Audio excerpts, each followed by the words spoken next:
it down and turn up the thrill. We are not in the same league. We are rewriting the rules. Here on Today 95.1 FM. We talk, you listen. Whether it's happening in Port Harcourt, South, Nigeria, or around the world, we've got you covered. On air, online, delivering balanced news and unbiased analysis. Today 95.1 FM. Today 95.1 FM. Port Harcourt. News update.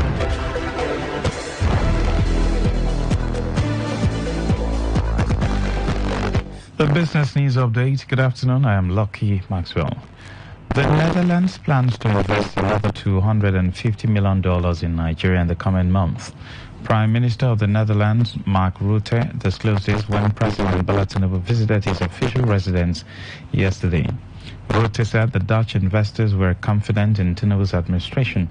A $250 million investment includes a $100 million investment in a waste-to-wealth industrial facility in Nigeria's Lagos state. President Tinubu told the European leader that Nigeria is open for business. He noted that Nigeria has high-grade deposits of lithium. The federal government of Nigeria has received an additional 3.8 trillion naira in what appears to be fresh ways and means borrowings in the last 6 months of 2023. This is according to provisional data published in the latest statistics for the fourth quarter of 2023 recently released by the central bank. The CBN's provision data shows that the total figure rose from 4.4 trillion naira at the end of June 2023, meaning that the cumulative ways and means balances due by the government now stand at 8.2 trillion naira as of December 2023. The Ways and Means provisions serve as a mechanism enabling the government to secure short-term or emergency financing from the CBN to address cash flow gaps. The Nigerian National Petroleum Company Limited has announced the signing of an agreement with African Refinery for a share subscription agreement with Port Harcourt Refinery. The agreement will see the co-location of a 100,000 barrels per day refinery within the Port Harcourt Refinery complex. This was disclosed in a press statement on the company's official X handle detailing the information. According to the NNPC Limited, the new refinery, when operational, will produce PMS, AGO, ATK, LPG for both the local and international markets. The National Council on Privatization, NTP, has announced it is considering merging the Bank of Agriculture with the Central Bank of Nigeria's Nersel Microfinance Limited. The council also plans to inject new capital into the institutions to rejuvenate them following the merger. These decisions were among the recommendations from NCP's Committee on BOA, which were revealed during a council meeting at the Presidential Villa in Abuja. Vice President Kashim Shettima, who chaired the meeting, emphasized President Bola Tinubu's dedication to the restructuring and improving the Bank of Agriculture to advance the administration's food security agenda. The Nigerian Exchange Limited has returned to positive sentiment as investors gained 26 billion naira yesterday. Accordingly, the market capitalization, which opened at 55.494 trillion naira, gained 26 billion naira or 0.05% to close at 55.520 trillion naira. This is as the all-share index also rose by 0.05% or 48 points to close at 98,169.30 compared to 98,121.30 recorded on Wednesday. As a result, the year-to-date return rose to 31.29%.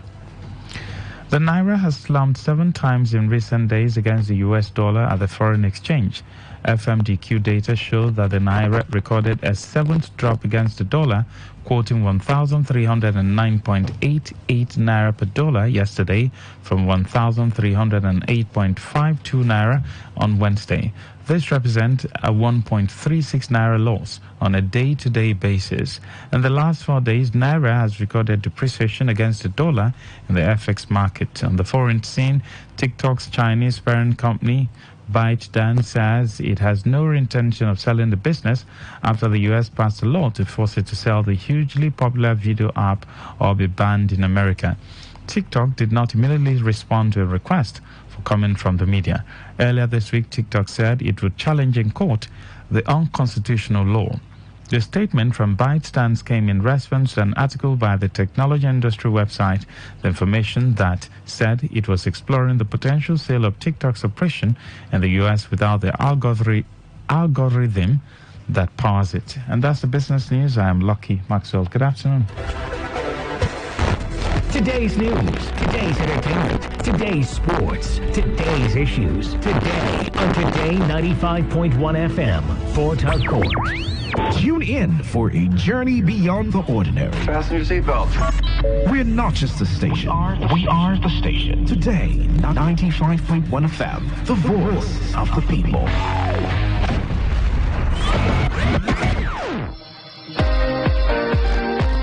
Get ready as we take you through a journey of discovery, exploitation, and essence of natural resources on your premium talk and news and sports station.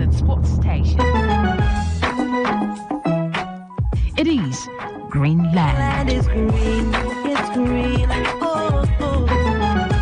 A program that brings to center stage issues on agriculture with analysts, technocrats, and farmers. To discuss the challenges, opportunities, and role of agriculture in Nigeria and how it affects our economy. Every Friday, 1 p.m. only on Today 95.1 FM, Port Harcourt.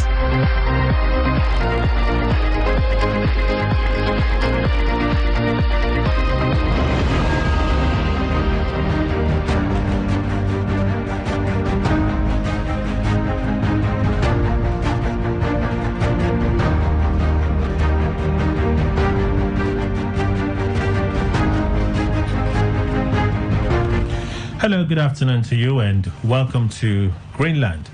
We're live on Today 95.1 FM this Friday, April 26, 2024. Time checking our studios, 5 minutes now past the hour of 1. Kelly Ikemenjima is my name. We'll continue our journey looking at development in the agri sector, what we can do, what we should do, what we are doing, and how we can get better. These are the areas we focus our energy on when we talk agri on 95.1 Today FM. All right. Some weeks ago, we started out a conversation on urban farming. Okay, we looked at bagging of produce. Okay. In urban farming, we talked about yam, we talked about potato and some other things. We had a conversation some weeks ago.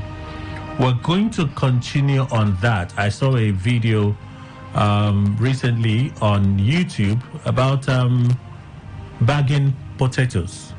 I saw that video, and it's going to form the core of our conversation today.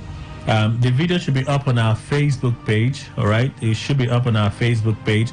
It is without an explainer, so we'll try to make some sense of what you may have seen. And if listening to us, you want to go back and look at that video, you can also go back and look at the video. But let me welcome our guest today on the show. We have Mr. Vitalis Chindagbule. He's the River State Head, Agriculture Development Program, River State Head. Welcome, sir. Good afternoon. Good afternoon, my friend and my brother Kelly. It's good to have you here. Once again, thank you, sir. The last time we were here, it was about the task force on food security, food safety, actually, in River State. Yes, food safety and food security. And interestingly, that same week, okay, by the next week, that task force was set up by the state government, and they started their work, interestingly. Okay. Yes. But today we're talking about growing potatoes in a bag. Okay. Growing potatoes in a bag. Let me take your initial impression about urban farming. There's a lot of innovations in agriculture. People are getting out of the regular acquire a mass piece of land, big or small, and do your farming. People are going to the next step. They're using their backyards.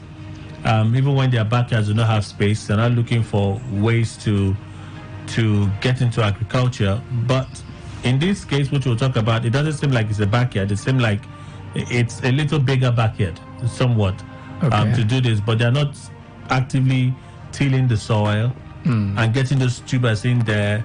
They're actually using bags to cultivate. Yes. To cultivate potatoes. But as one who is an expert in the years of active practice of agriculture, Sure. do you think that urban farming is something that may be here to stay? Yes. Before I start, I want to agree. We've said good afternoon to all our listeners, and we have welcomed them to yet another session of our conversation. I want to say that urban farming is the in thing now, because citizens and the populace they are trying to find a way where they can tinker out of the box. By so saying, what am I saying in essence? What I'm saying is that they want to go away, shift away from the purchase or leasing of a whole plot of land, 1 hectare, 2 hectares, 10 hectares, and all that. And no matter how they are confined in their urban localities or urban residences, they want to tinker a way out and find a way of, at least even though at their backyard or at the side of any available corner, to do something agriculture, because agriculture is the in thing now. But it doesn't seem cheap. In fact, from the last conversation, we realized that urban farming is not actually cheap. Yes. Farming is not cheap anywhere. And anyway. But I want to say that because of the passion, because of the interest that is being aroused, people are getting interested, getting passionate about farming. And so whether it is cheap or not, the interest will drive them. The passion will drive them. Okay, so let's come back. Let's come to this video. Potatoes. Yes. I've seen steps. Good thing you've also seen the video. Yes, I've seen it. We'll go over some of the steps, and I'll ask you for some explanations. It's okay. Like I asked you, is it possible that things like this are going on in Africa? Yes, it's possible. Even here in Nigeria. It's possible. Even here in Port Harcourt. It's possible. Yes, it's possible. Okay, so the first step I see here is you have the potato tubers. Okay. Right? The tubers are taken into a plastic container. For those persons that use water dispensers. Okay. Let's understand it's a simple technique. Very simple, as simple as the ABCD. Why am I saying this? Because we all started with the CDM multiplication technique. Let me draw you a little. Please. I want to a little bit digress as to kind of drive home my point. Take a whole tube of yam. Okay. You want to multiply maybe 25 to 30 cm of yam. Okay. Cut it into match size box. Match size box. I cut it there. Cut the head first. Cut the middle. Then cut the tail. Dissect it diagonally and horizontally. You are getting close to thereabout maybe 15 or 20 matches or match set size box. Those rectangular or rectangular. Thank you. And then you do a kind of pre-sprouting. We call it pre-sprouting, kind of nursery. Okay. That pre-sprouting is nursery. Okay. In the fruits and veggies. Okay, the vegetables and fruits. We call them nursery. Tomato, the pepper, and the nursery. But this is a tuber or root crop. And so we want to do pre-sprouting. So what do you do, just like the sweet potato? That's exactly what they did there. What they do is to get a well-drained loamy soil, sandy loam, well-drained loamy soil, get a bag. No, well, they've never reached the bag. Okay. This is I think it's still at the nursery stage. Yes, that's what I want to say. They got the tubers. They had the plastic.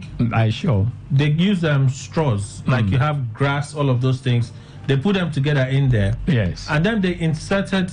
I know, that's what I said. I will come to that. So definitely what they did was that they created an enabling environment for the tubers to sprout. First. Okay. So how do you condition the tubers to sprout? First of all, you will prepare a very good quality soil.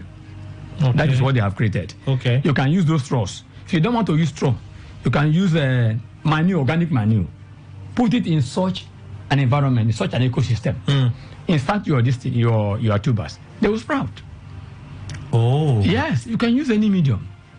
Why not? Let me go to the second step, then I'll ask you, why not just jump straight to the second step? The second step from the same piece we're using now. Okay. they had the bags. The bags had soil in it. Yes. Right, in them. Good quality soil. I would assume. Yes. Okay. They cut like an X. Rather than cut the bags intentionally, they intentionally cut like an X. Open it up. Perforated it. Yes, perforated different places. And then they inserted the tubers. Before inserting the tubers, they cut the tubers in two. The area that was, I think, sprouting, the area that was sprouting, yes, they cut that part, removed the part that was yet to sprout. Part yet to sprout. Yes. The part that had leaves attached to it, they used those parts. They dipped it in what I call cement, but it says it's not cement. It's not cement. What is it? You cannot plant with cement now. I don't know. Cement is toxic. It looks like cement. Yes, it's a lime. A lot of us seeing that thing will think it's cement. It is not cement. Let us disabuse their mind that it is cement. It is not cement. It is a lime or wood ash. Okay. Lime fertilizer. Muriate of potash. Why is it important? MOP. Muriate of potash. Why is it important? Or lime. It is important because maybe the soil is a little bit acidic. They want to make it neutral. 7.0 pH. Okay. Neutral. Depending on the type of soil you want to use. Okay. So that's why they are putting the lime, number one. And two, the lime will also help as a fertilizer, as a buffer. As a fertilizer. To reach the soil medium. Yes. To enhance germination and production and the sprouting. And the tuberization. So it's actually important that you introduce this lime. It's important. Before you move it into the bag. Yes. Because you are conditioning your soil. Okay. You want to ensure that the micronutrients and macronutrients and all that are there. Yes, just as if when you want to put it on the inside the already prepared soil or plot. But this one is a confined environment. So you have to organize the soil medium in such a way that it will not lack any micro or macronutrient. So that's the dipping, and then from that point they dip the stem, the tuber that's been cut into. Yes. One side. They remove the other one that is not sprouted. Not yet. And dip the one that has been sprouted. In the lime. Yes, in the bag. The lime bag. In the lime bag. They they dip it in the bag first. The substance are called cement. Okay. They dip it in that bag. It's not cement, it's lime. Which you have explained. Yes. It's lime. And then they moved it from there to the bag. Okay. The bag that has been perforated with the eggs. I know. Right? I saw it. They dip them in there. So that is supposed to be the soil where they're not supposed to grow. Yes. So the first one would have been like a nursery. A nursery, yes. That would be the first one. Yes. That's the first stage. The second one is what? Well, it's just you are transplanting. Okay. From the nursery to the bed. To the bed. So to the field or to the ridge. Okay. Or to whatever. A kind of transplanting. But you are lifting it there and transplanting it in a better. When we talked about cultivating potatoes, we didn't talk about nursery application. We just talked about tilling. Yes, and I remember building your ridges. Yes, right, ridging your ridges, and making sure that if you want to have big tubers, you keep your ridges distance apart. Right. Yes, I still remember. Yes. So why is it necessary now? Is it because of the kind of farming that they are using? You have explained it all exactly because of urban farming, the type of technique, the type of farming. Okay. Type of farming system you want to adopt. Yes. You can plant potato using vines. Can you remember? The vines, the trending now, the vines. Yes. I think I remember. You can equally use the tubers, just as they are doing now. Yeah, I remember. Yes. So it depends on the system, the farming system you want to adopt. Okay, so they dip them in the bed now, the bed, and then they did water sprinkling on them. Okay. Allow them to start growing. Okay. And then they also created openings. They created openings in the bag and made perforations in plastic can. As like what do we call this now? Canned bottles. Bottles like beverage bottles and all of those things. They made perforations inside them. And I asked you what those perforations were for. And I'll ask you again. Because they dipped the perforated plastic bottles inside the bag. I saw it. And it's the same bags that have the tubers, the sprouted tubers dipped in that's into the soil for them to grow.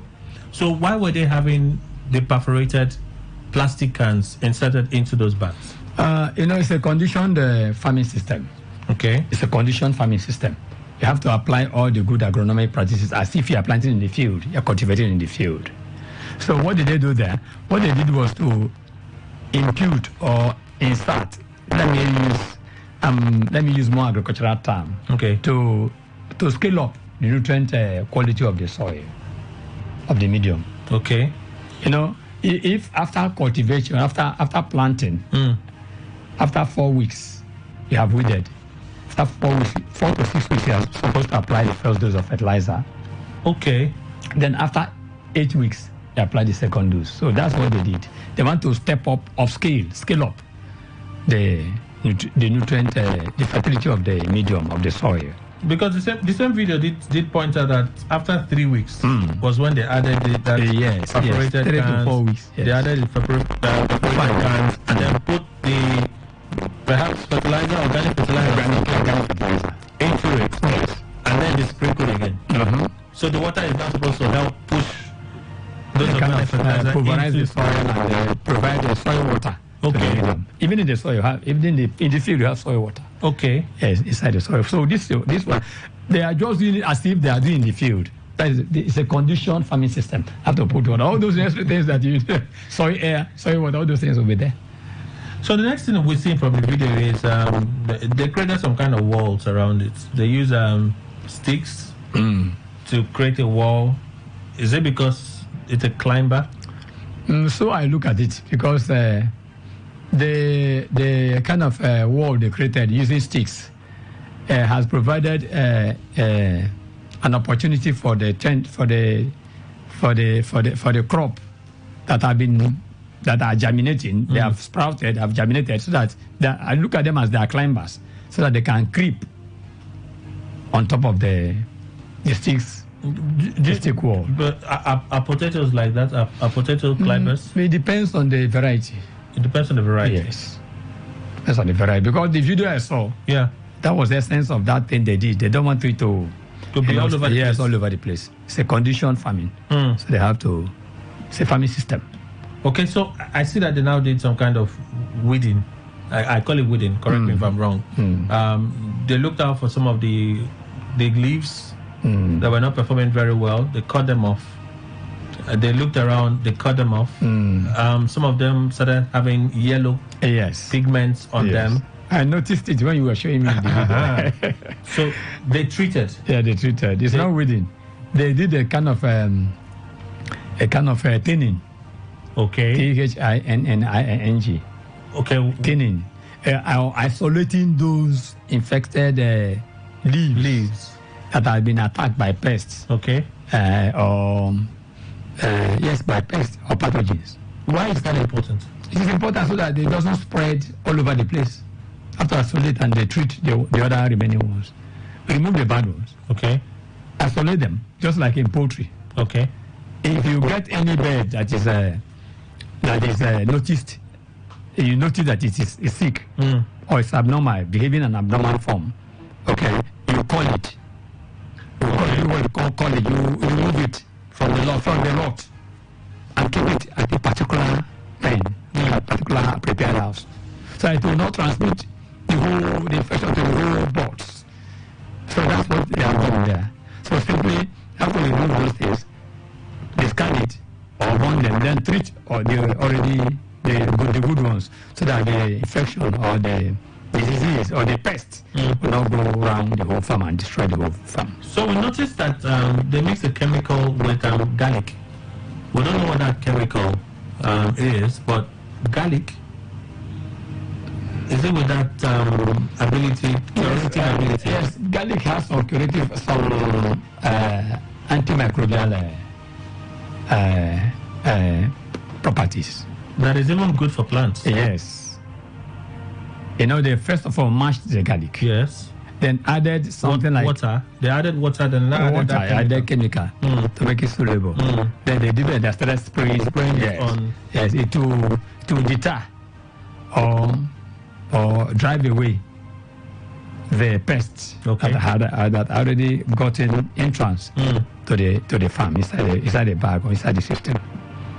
So that's, I think that's about the last step, and then the next thing, everything grew, and then they harvested. But clearly, we could see that it was in a controlled environment. It was a confined and controlled environment. That's greenhouse. Greenhouse is not cheap. It's not cheap. It's not cheap. But then you can use local greenhouse. Local greenhouse. You can use Indian bamboo. Construct your greenhouse. Put some waterproof, transparent waterproof. Oh. Yes, it's our own indigenous greenhouse. That's what we tell farmers. You don't have to wait for that big greenhouse that plastics and fibers, where a lot of money is going into. So we can our own indigenous technology. Use Indian bamboo, construct it. You saw what they did. Yeah. Do it this way. Do both sides. It'd be like walls. They're raising walls. Yeah. And then you use the nylon. The nylon. Well, it's greenhouse. Cover the environment. Yes. And the size. Yeah. Some air will end, the air. So what are you talking about? Unless you want to spend money. You waste too much money. That's indigenous. So that's the greenhouse alternative. Yeah. That's all okay. Yes. But you don't have money for the other bigger one, the other Oibo one. but one should be able to have a way of checking the temperature inside that space. Yes. Is that correct? It's correct. The temperature should be a room temperature. Normal temperature. Room temperature. So with this local alternative, would you be able to achieve? Yes, you will achieve. Yes, you can put some this thing on top of it. This what you call it? Raffia. Okay. To get the temperature. Not too thick. Just partially. Yeah. Partially, depending on how you want to construct it. Because those help in absorbing energy. Thank you. Okay.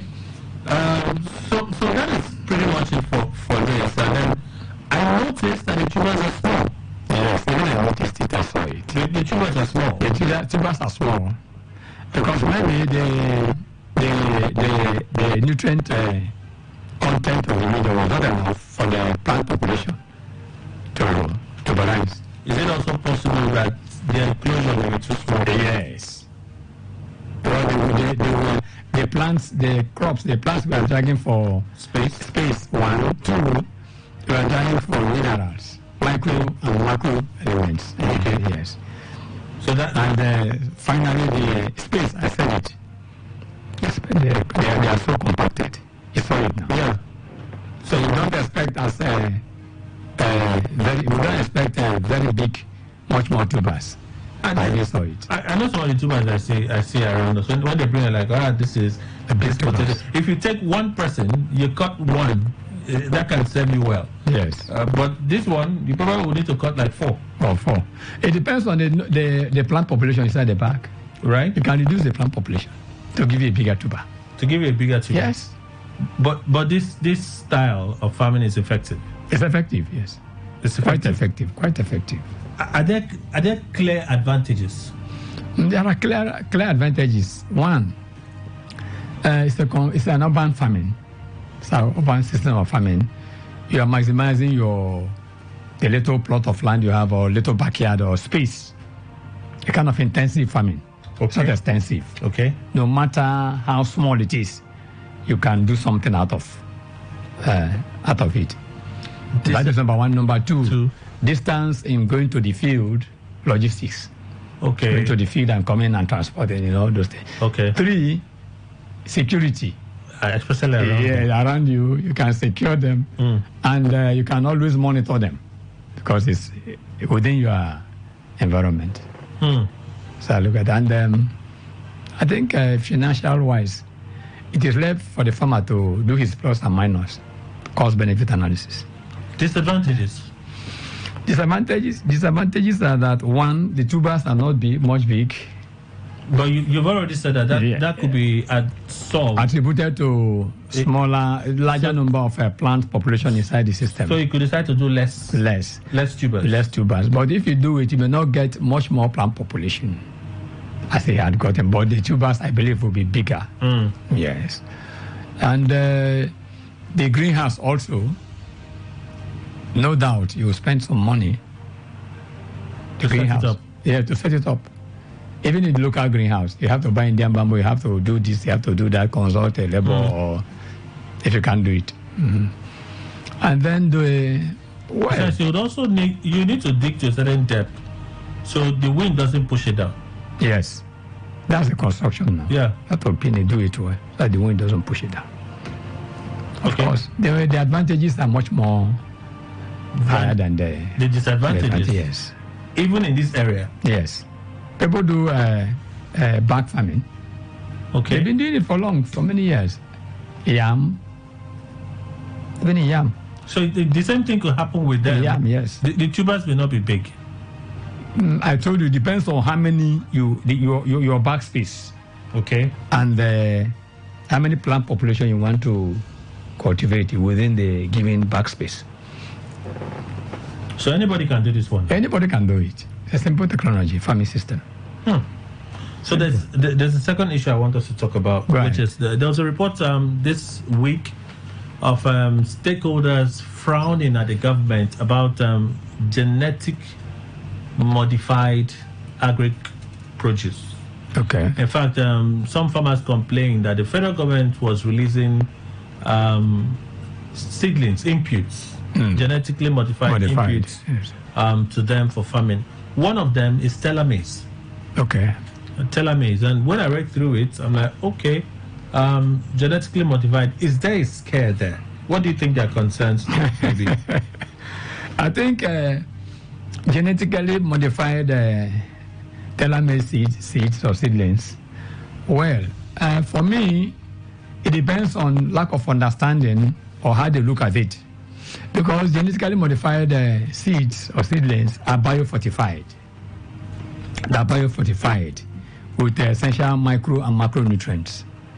For example, let's take the yellow maize, or let me take the pro vitamin A cassava. Okay. Normally when you drink gari processed from cassava, when you drink the gari, they say gari will always impinge negatively on the eyeballs and cause blindness or eye defects. Okay, and so these things were taken into cognizance, and as a matter of fact, the plant breeders, the scientists, they went into the laboratory and they had to genetically modify that stem by imputing or coding, let me say gene coding, we call it gene coding. Coding the gene coding, impute it, and instead of giving some problems in the eye, it now, when you drink the gari or eat the bar, it gives you a clearer vision. Pro vitamin A, retinol. Yes. So that's the yellowness. They altered the initial composition. Gene, yeah, the composition, the genetics. They altered them, manipulated it, they worked on it, and imputed their own. It's scientific. And there, I've heard people share concerns about genetically modified items. Okay. Right? I've heard people share concerns about them. But we're talking about food here. Yes. Perhaps it's something that is new to the farmers around here, but we know that in the West, it's not something that's a Western world. It's not something they're entirely new to. It's not new. Some people just complain about it because they feel like it's not natural. Yes. Right? It's not organic. Yes. So it's organic. Is it organic? It's organic. Because the gene coding have been worked upon. If you have a little experience of the DNA, the deoxyribonucleic acid, okay, and all that, inside the nucleus, inside the DNA of any living thing. The thing is arrange guanine, adenine, and all those genes. And so they just manipulated, worked on one or two of it, and imputed so that it will be more biologically modified, biomodified or biofortified seeds or seedlings. Is it the same thing with the telomerase? You think that's what they did with the telomerase? Yes, exactly. That was what they did. So you're saying that it's a lack of understanding that is making... It's lack of understanding, lack of awareness. You don't see any issue with it? No issue, no issue. It's biofortified. It has been it has been fortified with a lot of micronutrients and vitamins. They also talked about it is rugged when you plant. It's rugged on planting, returns high yielding produce. But farmers are vehemently kicking against it. It will be rugged because of the genetically modification. Yes, because it is drought resistant. It will resist pest attack, and all that. And it won't pose any danger to the consumer? No danger. None whatsoever? None. For me, unless more scientific research would disapprove it. But for me, for now, no danger at all. Okay. So we'll open the phone lines now so we can take some of you have questions. We spent more of our time talking about bagging potatoes. Okay. That's what we spend most of our time to talk about today. Do you have questions there? Have you been able to look at the video on our Facebook page? We posted that video on our Facebook page. So as many as with interest can have a look at it there. Oh yeah, I see it. It's on our Facebook page this afternoon. So you could just have a look at it. There. There's no post attached to it, Paul. There's no post attached to this, but the video is up there on our Facebook page. You have questions? Let's entertain some of those questions, and as well as the genetically modified agric inputs that is causing a bit of a controversy already. 0817-000951, 0810-9510-951. Again, 0817-000951 and 0810-9510-951. For messages, you can send to 0701-9339-962. Again, 0701-9339-962. So those are the avenues you can use to get across to us this afternoon. You have questions about what we've talked about, feel free to reach us. Let me go back to our guest this afternoon. There are many styles now evolving, and sometimes innovation is part of living. People would always think of new ways to getting things done. This and some of the other ones I've seen, I think we talked. I've been trying to remember the name of the one we talked about some time ago. I think I had that conversation with Dr. You mean the orange flesh sweet potato? No, not orange flesh sweet potato. There's this other one we talked about. Part of the innovations in agriculture, the new styles in farming. The hydroponic, aquaponic, and aquaponic farming. Hydroponic. Yeah. There's even aquaponic. Yes, aquaponic. Yes. There was a time we would have supposed to have talked on aquaponic, and I prepared for it. Yes, but it's like somehow it didn't work. Mm-hmm. Are we readily embracing these techniques? For our level now, I don't think people are embracing it as fast as they should. But it's an emerging farming system. It's an emerging technology. It's just new on board. How new is it? Because it has a growing followership. Yes. On social media. I do. So, if it's growing on social media, and we know by statistics that you have a lot of younger persons using social media, it will mean that some of these things are getting the attention of younger persons on social media. Sure. Right? So, if we're not getting the traction here, what should we be doing? So the options are open. We talk about how to encourage young people and other persons to get into agriculture because there are opportunities there. So if a young person knows that, I do not necessarily have to always wear my boots when I'm going to the farm. I have to get my hose and all of the other things. Or the tractor. Or the tractor. We should be talking about tractors and hose. Not the idea that farming is cumbersome, is stressful, and all of those things. Something like this, some of these new ideas can help in breaking all of those concerns. In breaking rams, yes. Just breaking those concerns. So, there are ways that you can go about planting doing it in your home, maybe your backyard, you have small piece of land, you know, how best, or how, this is one of the ways that we can encourage them. Are there other ways that we should be actively looking at to pass a message like this to a larger number of our population? For me, young youths are interested in more on social media. And for me, it's just a way of trying to revamp or revive the interest of young youths towards farming. Because as I speak to you, young guys are not ready to farm. They look at farm as a poor man's stock in trade, or as a poor man's business. They don't know that agric is business. And so for me, I support it. It's a growing scientific farming, but it will not give us the much needed massive agricultural production. Okay. Production will not be massive. Yes. So that would be a disadvantage. It's a disadvantage. But it's something to go by. But if we had, like what we've always said, yes, we're evolving. If I can plant something, and the next person can plant something. Thank you. The next person can plant something. This, one of the, all of these, it will reduce these little contributions would add to the whole. Thank you. And then it will reduce our food security problem. Yes, we call it a smallholders farming. So the aggregation of Mr. A, Mr. B, C, and D, it will, it will be a lump sum. If we had more campaigns about things like this, yes, put out via TV, via radio, through the ADP and other agri platforms, you don't think that they may be getting the needed attention? Yes, many more guys will get interested and will get into the system. They will get into the cultivation aspect of it.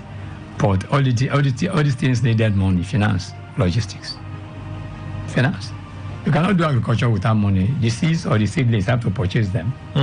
The greenhouse, or whether Oyibo, quote and unquote, that's standard. Or the indigenous, well, you have to. You put some money, and of course the expertise. Are they that expensive? They're not too expensive. Just the passion. I told you earlier, whether expensive or not expensive, because you're interested on it, you have to make it much more profitable and much more easier and enticing. Could government interest help spoil it significantly? Government will always come in to boost to create an enabling environment, because government has no business in business. Because for me, government should do a kind of PP, private-public partnership, PPP, and let the young guys that are evolving into this new farming system get the ownership, maybe 75% of the ownership, while the government will throw in 25%. Okay. Yes. So you think that with this approach, we could have more persons begin to embrace some of these changes? Yes, we can do something better if they don't want to go into the larger field, where we can produce a mass quantity. So if we're serious about agriculture, yes, we're really serious about agriculture, yes, and we're cultivating mechanized farming, okay, we do need this. We will equally need this, because it will be a kind of spore, it will create much more awareness. Some quote and unquote, they are under confinement, big fence and big walls. Okay. But when they go to one of the corners, they can see, sweet potato growing or yam growing, something like that. I took one of them to one of my farms the other day. I don't want to mention them. A young boy saw the leaf of a yam, the leaf of yam, and he said it's okazi. Said, "Daddy, see okazi?" I said, "No, this is yam." They don't know the leaf. They've not even seen it before. But through this system, through this way, they can, they can look at it and get interested in it as they grow. Well, let me say thank you to you, Mr. Vitalis Chindabule, for joining us this afternoon on Greenland. Our business is to share the information. It's okay. And make it as simple as possible. And believe strongly that our people will take that same information and run with it. It's okay. I guess Vitalis Chindabule is the Agriculture Development Program Manager, Riverside Chapter. Thank you one more time for being on the show. Thank you, my brother. But the government has to do something more serious. They have to provide tractorization, and mechanization is the way. They have to provide machines tractors, small motorized machines. If not, we're not going anywhere. I just came back from Abuja last Saturday. I traveled on Wednesday, came back on Saturday. We're talking about post-harvest losses management. How many do we produce as to lose up to 50% of it? But let's go ahead. And people have shifted. Northern states have shifted from hoe and knives and crude implements then to tractorization and mechanization. So what are we crawling behind for? So God will help us. So I'm calling on the government to still do the needful and looking worse in order to renovate ADP. Because somebody said somebody is claiming the ADP has been renovated. River State Agriculture Development Program. It has not been renovated. The whole place is crashed. Sorry, somebody said so. Somebody said, I don't know, I can't mention it, I don't know. Somebody said that I've been on there. air that I've been there. You saw what happened there. What is tenable there? The current structure. The current structure, dilapidated, highly dilapidated and destructured. So the government has to come in and reform that place and employ more agricultural extension agents. If not, our aim of achieving a sustainable and enduring food security in River State is maybe a mirage. Thank you, Thank you. Sir. Well, that's our show for today. We thank you all for being part of the conversation. 2 p.m., the news, and after that, Talk That Talk with Lucky Maxwell. I am Kelly E. Kemenjima. Good afternoon, and thank you for your time.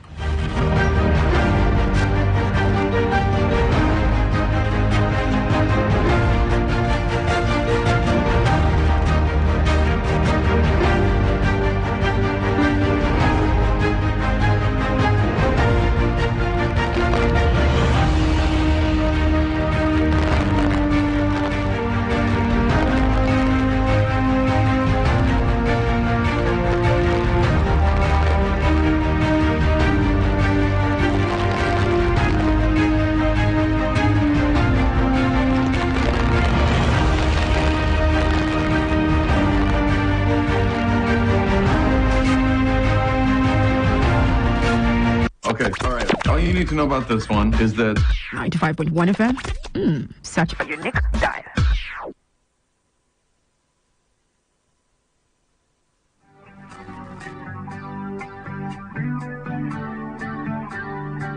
I see you calling. I didn't wanna leave you like that. It's 5 in the morning. Yeah. 100 on the dash. 'Cause my wheels are rolling.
scared because I'm so open.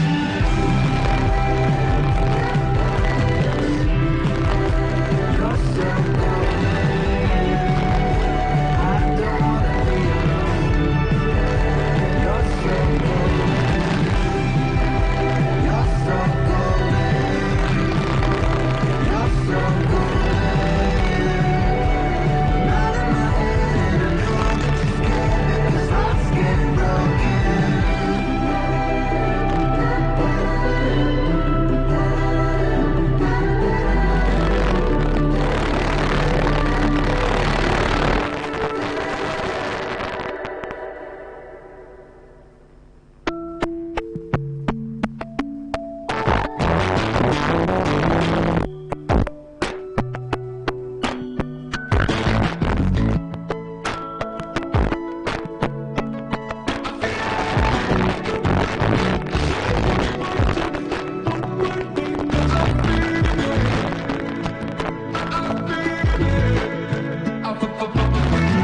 I feel it in your energy when in my close friends become an enemy.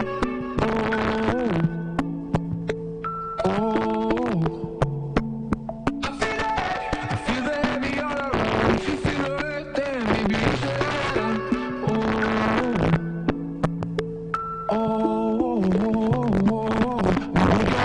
This stuff come around. This is the way I feel in my heart. It can't take no more. 'Cause all that I know is I feel it.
listen to a lot of talk radio. 95.1 FM. Today, 95.1 FM. Fort Harcourt. News update.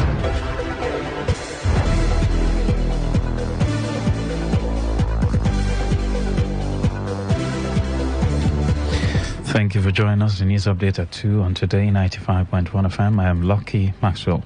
Rivers State Governor Siminalayi Fubara has commissioned the new facility that will serve as the Navy Training Command headquarters in Rivers State. The facility is located in the Ebubu community in Elime local government area of the state. Brought by members of the civil society organizations in Rivers State against 27 lawmakers headed by Martin Zamehule. Governor Siminalayi Fubara, the People's Democratic Party, and the Attorney General of the Rivers State. The civil society organizations seek clarification on whether lawmakers in the Rivers State House Assembly who switched from the PDP to the All Progressives Congress retain their legal status as representatives of their constituencies under Section 109 of the 1999 Constitution of the Federal Republic of Nigeria. In addition, the CSOs are asking the court to prevent Governor Fubara from representing the 2024 budget to the lawmakers who are allegedly vacated their seat by defecting from the PDP to the APC. Today FM's Uchende Joe reports that during the hearing, the court's clerk informed the parties that Justice Stephen De Palm was unavailable, prompting the selection of a new date for the hearing. The American International School of Abuja has asked the Economic and Financial Crimes Commission to provide authentic banking details for the refund of fees paid for the children of Yahya Bello, immediate past governor of Kogi State. Bello allegedly paid $720,000 in advance as fees to 5 of his children in grade levels 2 to 8 from the coffers of the Kogi State government. In a letter addressed to the Lagos Zonal Commander of the AFCC, the school said the sum of $845,852 has been paid in tuition since the 7th of September 2021 to date. The school also said the sum to be refunded is $760,910 because it had deducted educational services already rendered. The chairman of the EFCC, Ola Olukoyede, had earlier revealed that the former governor transferred $720,000 from the government coffers to Bureau de Change before leaving office to pay in advance for his child's school fee. On the foreign scene, the U.S. military has started building a large floating pier off Gaza's coast to facilitate the delivery of humanitarian aid. Ships will deliver aid from Cyprus to the pier, where it will be loaded onto trucks to transfer from across Gaza. The pier will be attached to the shore by a temporary causeway, which the trucks will use. U.S. officials say the pier will be operational by early May, but there will be no U.S. boots on the ground in Gaza. The plan was first announced by President Joe Biden in March as part of efforts to tackle hunger in Gaza, compounded by problems with aid deliveries as Israel continues its military campaign against Hamas. And that's the news. I am Lucky Maxwell. Today's news, today's entertainment, today's sports, today's issues. Today on Today 95.1 FM, Fort Harcourt.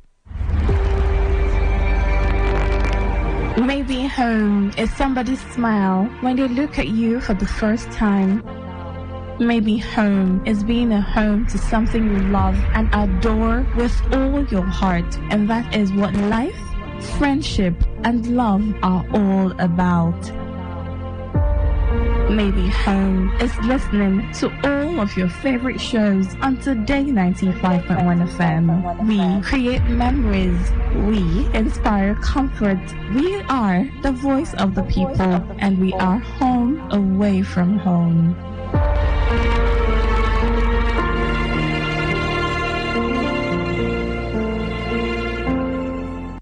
Say no to the ordinary.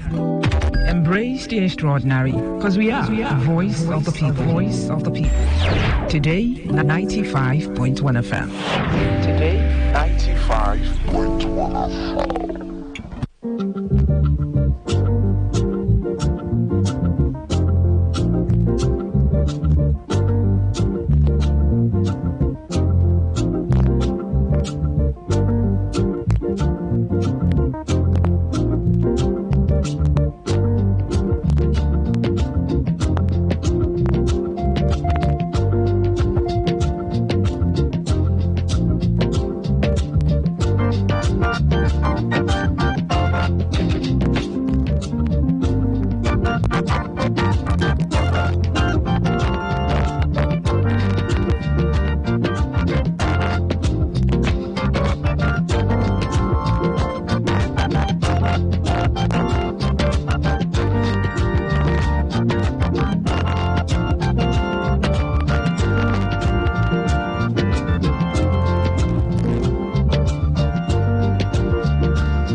happy hour edition of Talk That Talk on Today 95.1 FM Port Harcourt. Thank you for joining us. Welcome on board. If you listen to the news, you'll hear that the American International School of Abuja, they now want to refund some of the fees that was paid by the immediate past governor of Kogi State, Yahaya Bello, on behalf of his children from grade levels 2 to 8 from the coffers of Kogi State government, public fund, money that was supposed to be used for schools, for the local people. He's using it to pay for pay his children's school fees, just about 5 of them. Now, do you know what $700 and something thousand would have done if you convert it, to naira? Because the dollar is, very strong as we speak, about 1,000 naira to $1. So if you have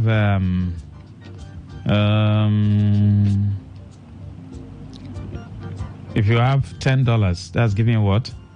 10,000 naira. $10, 10,000. $10, 10,000. So imagine what this money would have done. Imagine how many schools this money would have, rehabilitated, and how many new schools would have been built and equipped for the local children, for the citizens to send their children. That's Kogi State, oh. We are not talking about the Niger Delta states, where you have so much money. Imagine all the billions that have been diverted in the past 8 and 16 years. Imagine what it would have done in the education sector, in the health sector, in River State. Even the immediate governor, the recent governor, is admitting that 75% of the schools and hospitals is nothing to write home about. They are all gone. But we have a government and the head of the government that, I was having a conversation this morning with some people, and I said, we Nigerians deserve the kind of leaders they get. Nigerians, Rivers people, deserve the kind of leaders they get, because the praise is too much. The covering is too much. Imagine people doing fasting and prayer so EFCC can forget about Yahaya Bello and not see him. That's if the EFCC is not also playing politics and trying to arrest him. Because I've always said it, that when government wants you, they can find you. How come, it's difficult for them to find the ex-governor?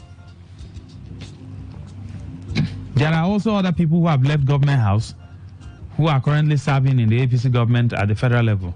I am asking, if Yahaya Bello was to be serving in this present government at the federal level, will EFCC be chasing after him? The other day I heard the EFCC chairman say he will resign if he does not, probe Yahaya Bello and bring him to book. And I'm asking, is he only Yahaya Bello? What about other governors that have also diverted public funds? Imagine the huge amount of money. He paid in advance. And that money was paid in 2021, according to the report. So when he leaves office in 2023, no shaking, his children will go to school. Good school, American International School of Abuja. The small Amechi schools that we have around, to rehabilitate them, a problem. No chairs, no roof, no hospitals.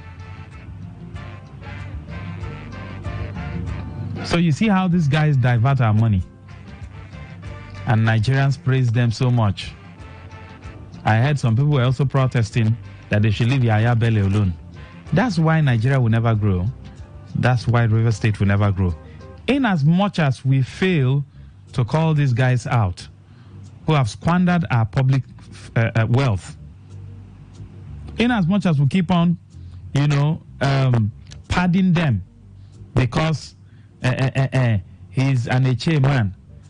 We not saying be thief. Making the idea now our brother.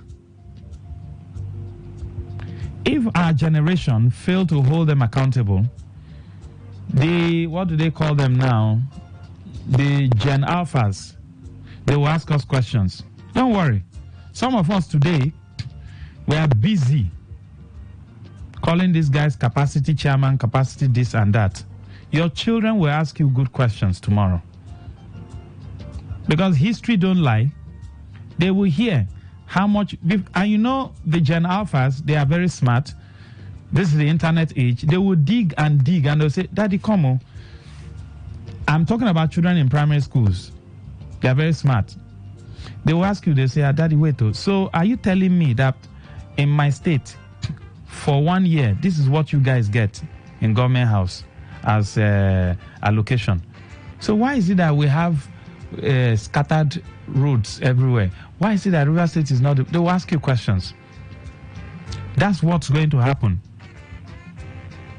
$700 and something thousand, someone withdrew it from the government purse and paid for his. Oh God. No wonder these guys, when they look at us, they call us black monkeys. Even though we are not. But our behavior is just funny. Go and steal $10,000 in a European country. Go there and steal $10,000. Then let's not even talk about the Asian countries. This death sentence. Go and steal there now. Here, people steal at will, including the present administrations now, both at the state and the federal level. Stealing is ongoing. Diversion of funds are ongoing. Mohammed Idris, the former accountant general, said he didn't know he was going to be prosecuted for about 100 and something billion naira under his watch. So if you go into different ministries, humanitarian, another place that if they open it, you'll be shocked, is the petroleum ministry, NNPC and co.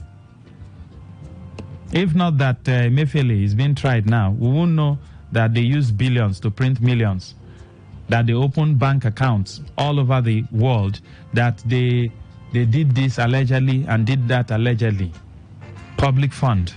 Monies that would have been used to cater for Nigerians. And people are busy crying and dying every day. Although Nigerians are praising them now.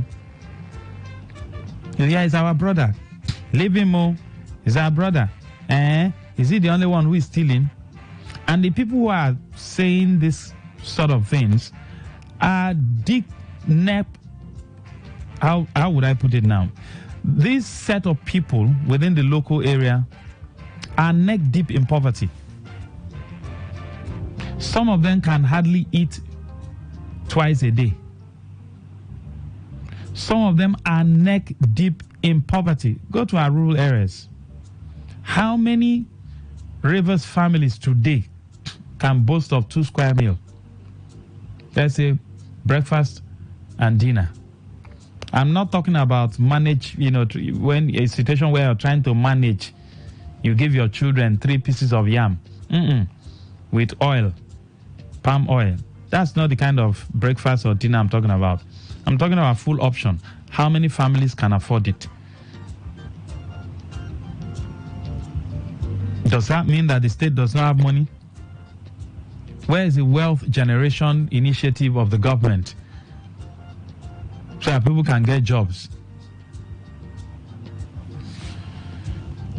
Well, this left in the hands of Rivers people to hold their leaders accountable or to sell their future. The youth are busy either supporting this person or supporting that person. And these guys have paid the school fee of their children in advance. For every youth who is listening to me, stay there and be supporting these guys. These guys have laid up plans for their children and their children's children. They have laid up plans for them. How they will go to school, how they will graduate, where they will work, the business they will take over. They have laid up plans for them, but no plans for you because you mean nothing to them. And trust me, in my short time on earth, I've come across a lot of politicians, and if you think they care about you, you're wasting your time. They care about nobody.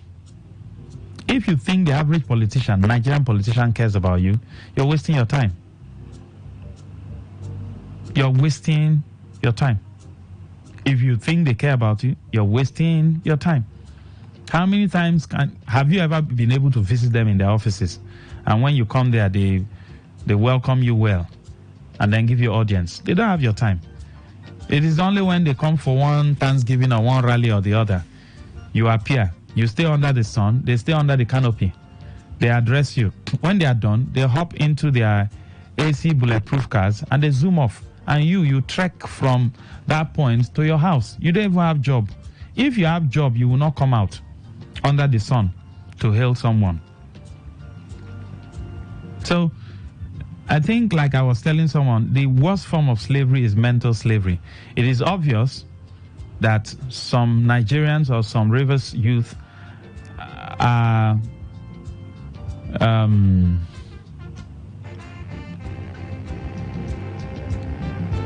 their mentality needs to change.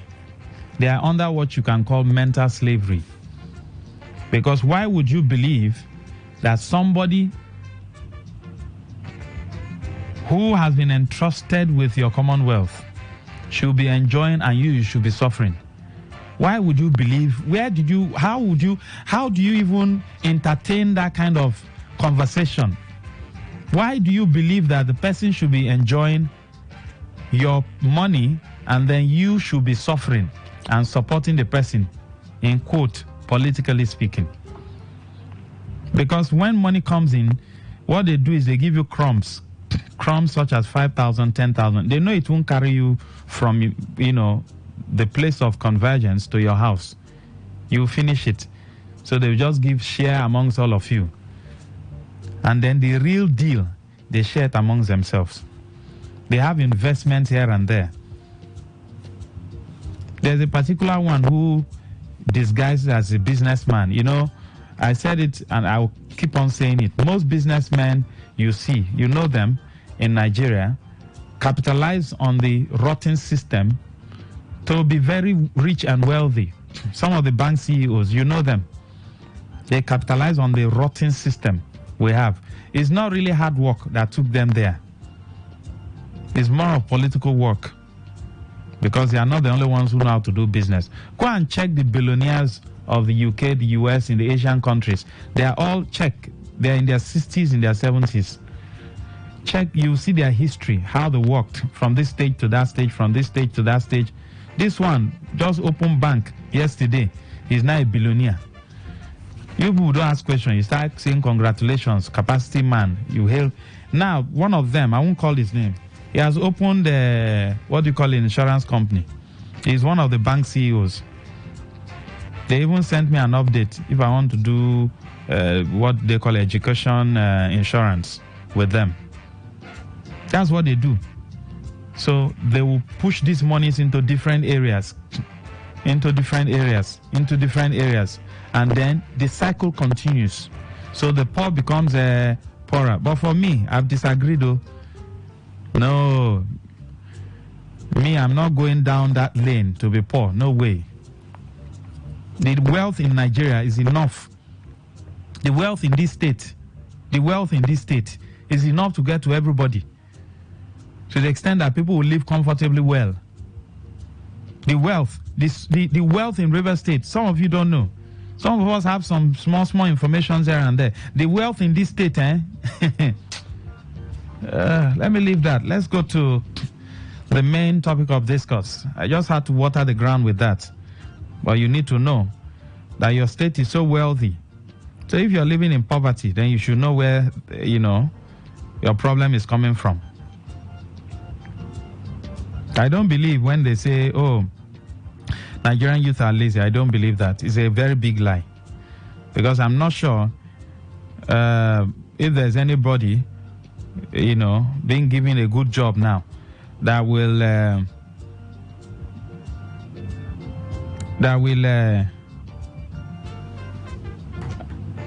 not accept the job. If they give you a job and you see your paycheck 250, 300,000, will you reject it? The average youth on the street wants to work, so give them jobs, create employment. You see a paycheck, 250, 300. You go to work and you come back. Who would not work? All right. Now, facilities are built for people to enjoy.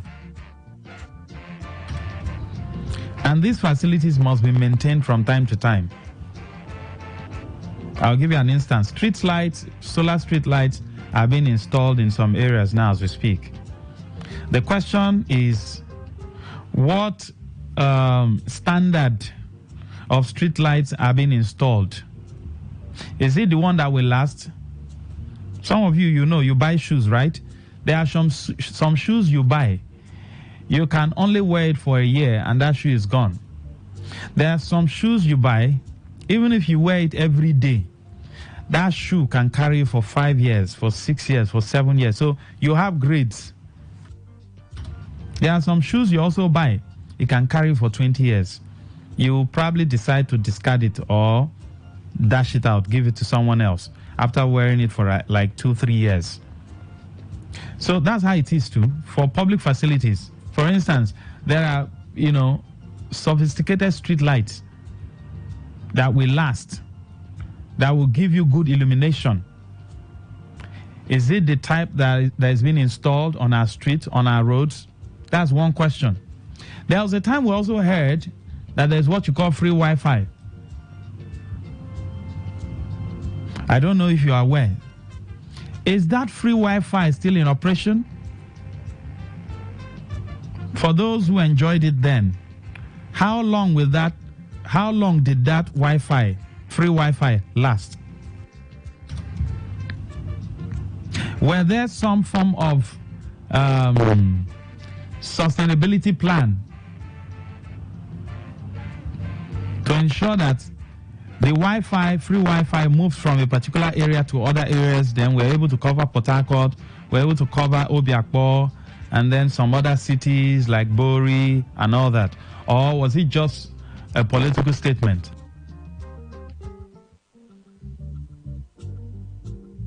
Was it just a political statement? Then you talk about the street light.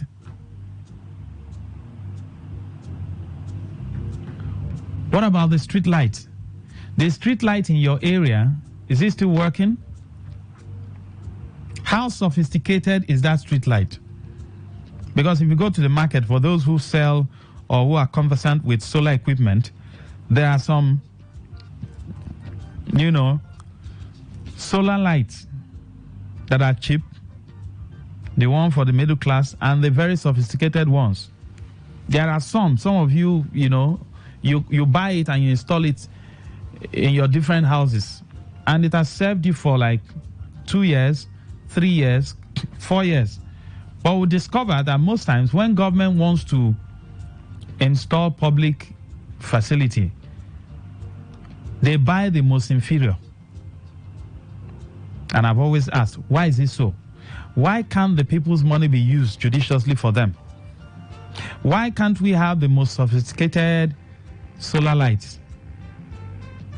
Why can't the free Wi-Fi be sustained and other, facilities that have also been installed or brought into limelight for public use? Why is it that it's difficult for government to spend good money? And buy sophisticated equipment, sophisticated facilities for public use? Look at some of our roads that were built, let's say 5-8 years ago. They are all gone. Why is it difficult for government to use good money to build sophisticated roads that will stand the test of time? Roads that will last, irrespective of the amount of weight on that road. Roads that will last for 20 years, for 30 years, before we start talking about filling potholes or cutting off spoiled areas. Why is it difficult that government cannot bring out good money to buy sophisticated? The other day I got a report that some of the street lights being installed, the illumination is very poor. I heard complaints like that the illumination is very poor. Why is it difficult for government to use good money to buy this sophisticated equipment for public use and then put in modalities for maintenance and sustainability? If you say, okay, you want to bring free Wi-Fi, you started within a particular area. What is the sustainability plan that you've been able to put in place? That, okay, we've covered this area, we have plans to move from this area to the other area, to the other area, and then you keep on expanding, and you ensure that if it is to bring in a private company that will manage it, you pay upfront since it's free, so that people can get free Wi-Fi. That's the essence of government. And what that would have done is that it would have reduced data, it would have reduced the amount of data people buy. To probably make the city a smart city. So why is it difficult for government to use the people's money to get sophisticated equipment? You want to do a slab on the road. They buy inferior materials and they do it, and before you know it, it will be washed up in the twinkle of an eye. The road from location or Rumokuta, as the case may be, that was built during the Amechi's administration, that runs through NTA, Mboba, to Zoba, to Choba. You will agree with me that we now need rehabilitation. Just how many years ago? Check some of the roads that were built by the British. They are still standing strong. But the roads that were built by these our governors, some of them are washed off. Some of them you need to recoat them. Check Choba Junction, that road that was built. Some of the manholes have been removed. Why can't government be serious about fixing public facility, using good money to buy sophisticated equipment, and then ensuring that there's a sustainability plan for these facilities to work in the interest of the people, for it to last? Some of you buy equipment, and when you want to buy equipment for yourself, you bring out good money and you buy something that will last. I'm not sure if there's anybody who will go to the market and buy inferior things, because you know that inferior things will definitely not last. Like I gave an instance, there are some shoes that will only last for a year. There are some shoes that will last for 5 years, even if you wear it every day. There are some shoes that can carry for 20 years. It is you who decide to dash it out, because if you're wearing one shoe for 20 years, except you don't have money, something is wrong now. If God is blessing you with money, you should dash it out to your younger ones, or younger friends around. Buy new ones, right? A time comes when you give out some of your old things, even if they are still new and good. There are people who appreciate it. So there are shoes like that, but there are shoes that can last for just 6 months. You see a pant sandal for 40,000. You buy it and you wear it to... It doesn't get spoiled easily. You also see a pant sandal for 5,000. But just know that in just a few months, that pant sandal will go off. So if you're buying street light for public use, why not buy the most sophisticated, the strongest of all, the one that has a longer lifespan, that can carry us for 15, 20 years? Maybe all the company needs to do is to come check on it, maintain it, maybe clean the surface, clean this, clean the battery, and then that's all. We are good to go. Naturally, the sun charges it. You program it in such a way that 6 p.m. or 6:30 p.m. it comes on. 6 a.m. it goes off. It starts charging again. You buy the one also that has the better, longer battery span. So when it charges, it will charge to capacity, and it can carry for, let's say, 12 to 18 hours. You program it. What is difficult in using so much money in the system to buy good and sophisticated equipment for public use, so it doesn't get spoiled easily? You want to build a road. According to Dave Umai, I think he said concrete road is the best. I don't know how true that is. But you want to build a road, right? You build something sophisticated. in spite of knowing that trucks will also ply that road. So that road can carry us for 20 years, 25 years before we start thinking about road maintenance agency coming to remove a particular pothole and filling it.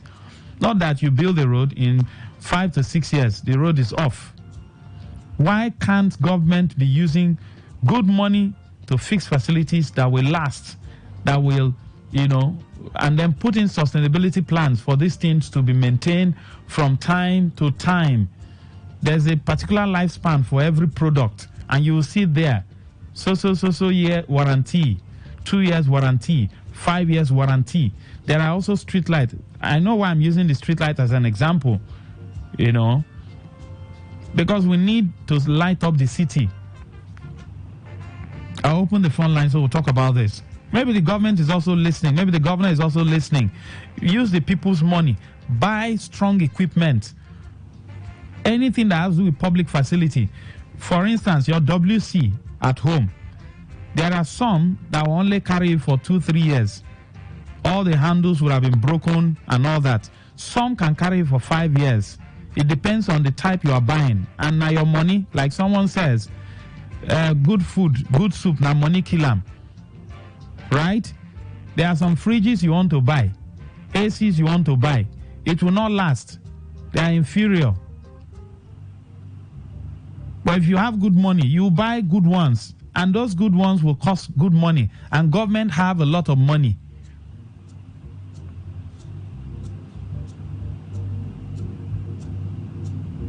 So if they want to fix a public facility, why is it difficult for government to bring out good money and buy sophisticated one for public use? What is the essence of having so much money if the money is not being put to use? Why would you have good money and your children can't enjoy it? What's the essence of the money? It's useless. Money is meant to be used judiciously for enjoyment. So people are supposed to enjoy good road. You buy some cars and they won't last because of bad road. They won't last. When I see some people buy some kind of cars, I said, these cars were meant for European roads, not Nigerian roads. Nigerian roads are funny. Very funny. They just put 1 coach, 2 coach, and then they are done. Then they will now do inauguration and then call all the musicians in the world to come and perform and all that. Give that road 2 years, the road is gone. I have seen borehole installed by NDDC. In fact, the one you installed in your house with your money is even more sophisticated and more stronger than the one that a whole NDDC will install. Give that borehole 6 months, it's gone. Because it's public use, a lot of hands will be touching it. So you need something stronger, something sophisticated, so that it can last, so that people can enjoy it.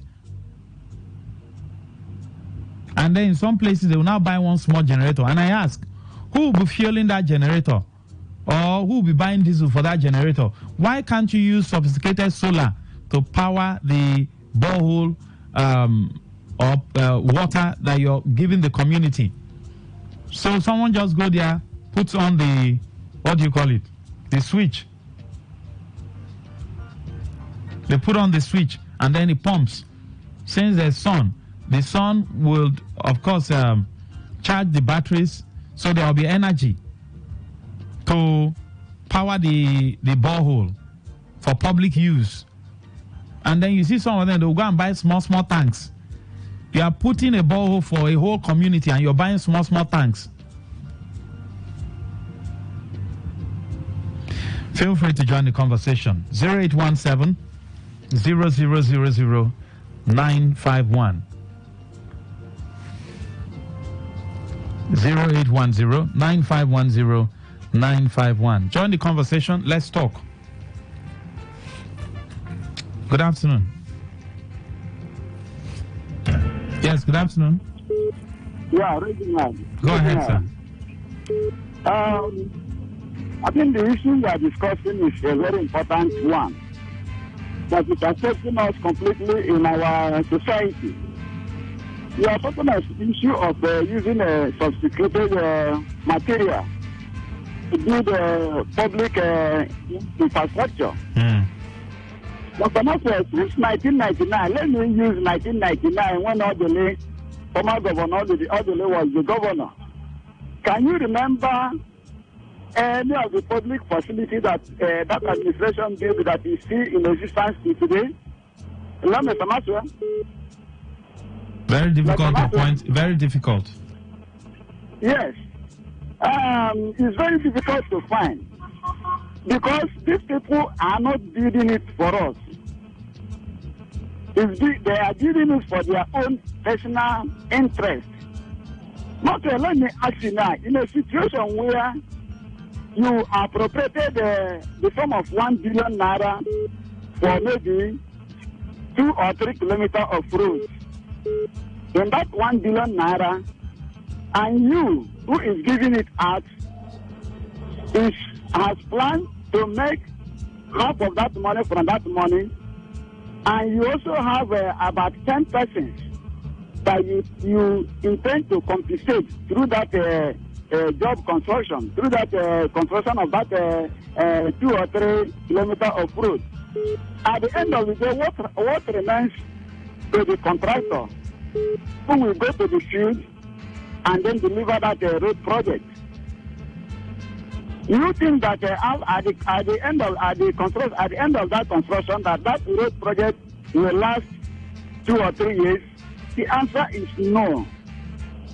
Because their aim of doing this thing is for them to use it as an opportunity to amass wealth for themselves, and not for the good of the people. Mr. Maxwell, in 1999, during the second tenure of former Governor Odele, the popular Chokocho Okeyi road that we were crying. Oh, so sorry, Reginald. Can you call back? Your line went off. It's the network. Yes, good afternoon. I saw a flash over there. This message. I have messages to take here, but I don't know what's going on. Yes, good afternoon. I just called back. Go ahead. Yes. Former Governor they constructed that road in second tenure. You know that road didn't last for take up to 6 years, 5 or 6 years. That road was washed out completely. And the people of Eche begin to cry again, not until this one that former Governor UK now comes in. And if you look at the condition of this road too, you will also see that this road too will not also last up to 4 to 5 years. And if you watch out again, you know the billions of naira that is used including this road. Thank you. For the people, then we are doing for the people. The aim of doing this is not for the people, but an opportunity for them to mass work for themselves and their associates. Thank you very much. Thank you. And as from what he says, you are asking why. The truth is the citizens love mediocrity. That is why you see them going to dance and thank His Excellency for constructing roads. The joke of the road they claim they construct with oil money. If you go to Arab countries and see the kind of road these guys construct with oil money, you will hate black people. Ernest, thank you. Max, do you know that I wrote to one politician I know just to assist me with 200,000 to start up farm business, and I have a space to start, but he turned me down since last year. Very bad set of people. He came. What were you expecting? To give you 200,000, politician give you 200,000. Brother, leave that thing. Lucky, good day. What worries me is that the youth that who sing and praise them are all hungry, and most of them didn't go to secondary school, including their children. Our youth needs to be mentally liberated. Once again, the political class have compromised every sector, most especially the judiciary, who are supposed to punish them and send them to jail. Mr. Dennis, thank you. Yes, good afternoon. Good afternoon. Can you hear me? Hello, Maxwell. Yes, good afternoon, sir. Yeah, good afternoon. AB is calling from Port Harcourt. Yes, please. Maxwell, actually, I want to really thank you. The kind of a man you are, I think you're a man of big heart.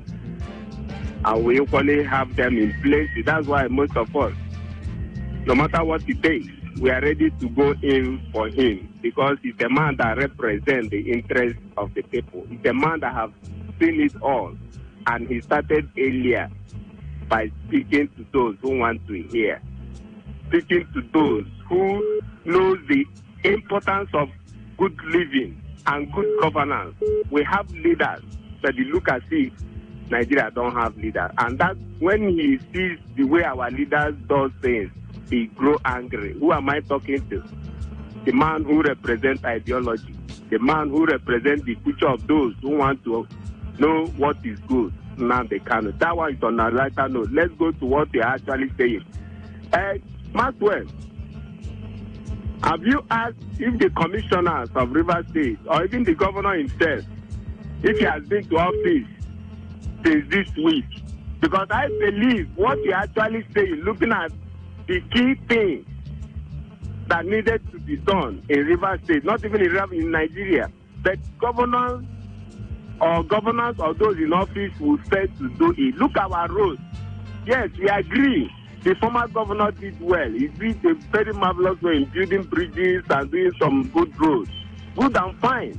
But can you know that, Maxwell, when you go to U2C, the road that leads to government house, that the governor cannot even pass to go to his office because of what? Go and see everywhere has been covered by tanker drivers with their truck here and there. And I ask my question, and I ask myself a question. Does it mean that our governors or government in the past and present don't know what to do when they have such massive companies trying to build where these people can park? Look at One, look at the petrochemical. They don't have anywhere, but these people park on the road. That's the problem we have in Maxwell.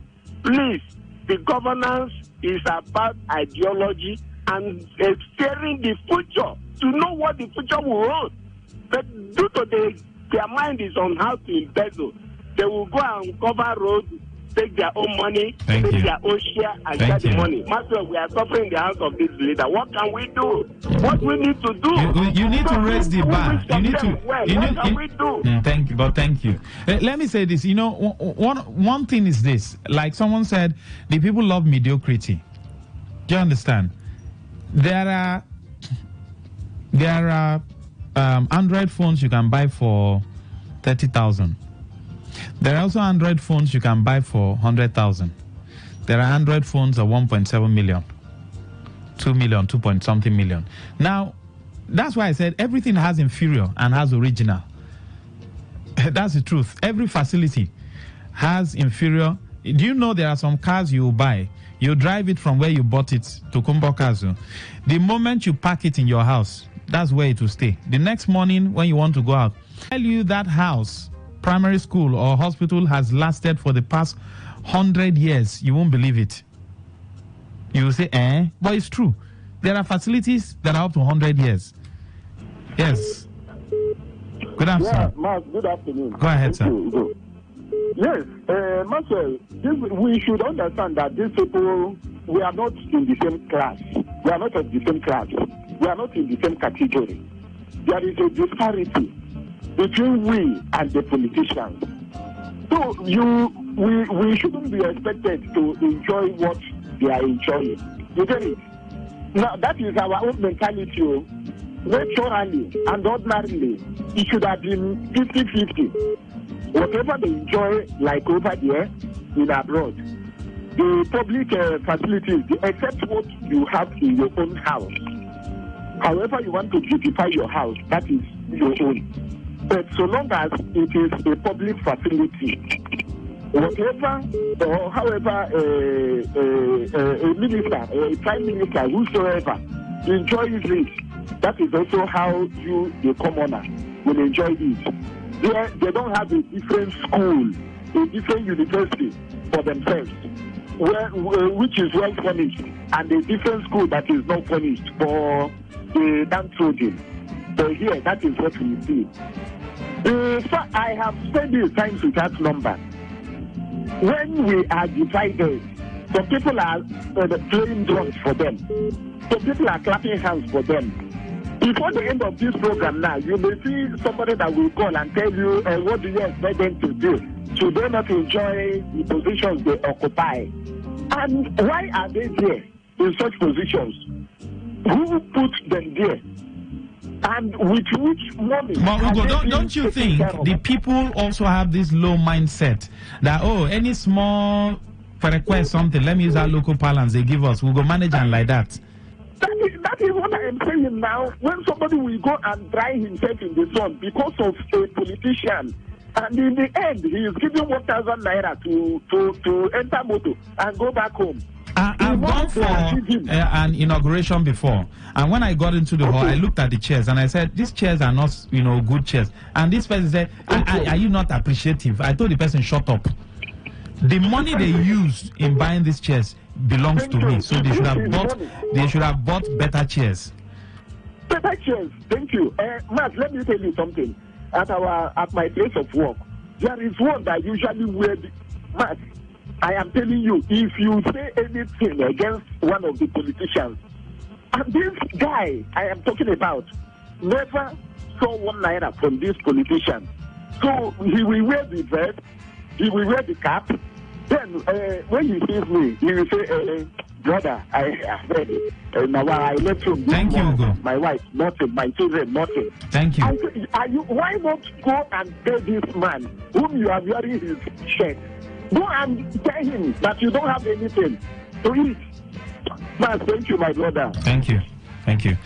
All right. Again, Max, you may not be aware that Aba Port Harcourt Expressway from UTC to Omongazi in Aba was constructed by a French company called Gafanti in 1976 by the Obasanjo's military government. It lasted over 25 to 30 years before it started having issues. Kano, I know some of the facilities. The Mile 1 flyover has been there since, in fact, I was born and I met my 1 flyover. I was going through my 1 flyover to primary school then. It is still there. The small ones they built at Rumola, at the time it started shaking. When you're driving, you'll be hearing bugudu, bugudu, bugudu, bugudu, bugudu, bugudu. This one says, I would have said much, but I just have to cut it short and straight to the point. If the country is good, if every citizen in Nigeria starts living large, people won't have time for politics and politicians. People won't vote or come out for campaigns because they'll be too busy. People won't carry guns for them or be loyal to them. That's why they have to make the country hard to achieve all this. It's the simple truth behind Nigerian suffering. Update. Okay, he said dollar is 1,003. Doing something. So who will come out? I see me now, you know my work now, they road now. I go back this my motor now, come they follow one man, they shout my chamo. And you know I can't do it. So my brother, God is your friend, so thank you. Thank you very much. Hi Maxwell, God will bless you. Bad governance in River State. First, how can we vacate that court order Peter Odili sought? That no anti-graft agency can investigate River State governors.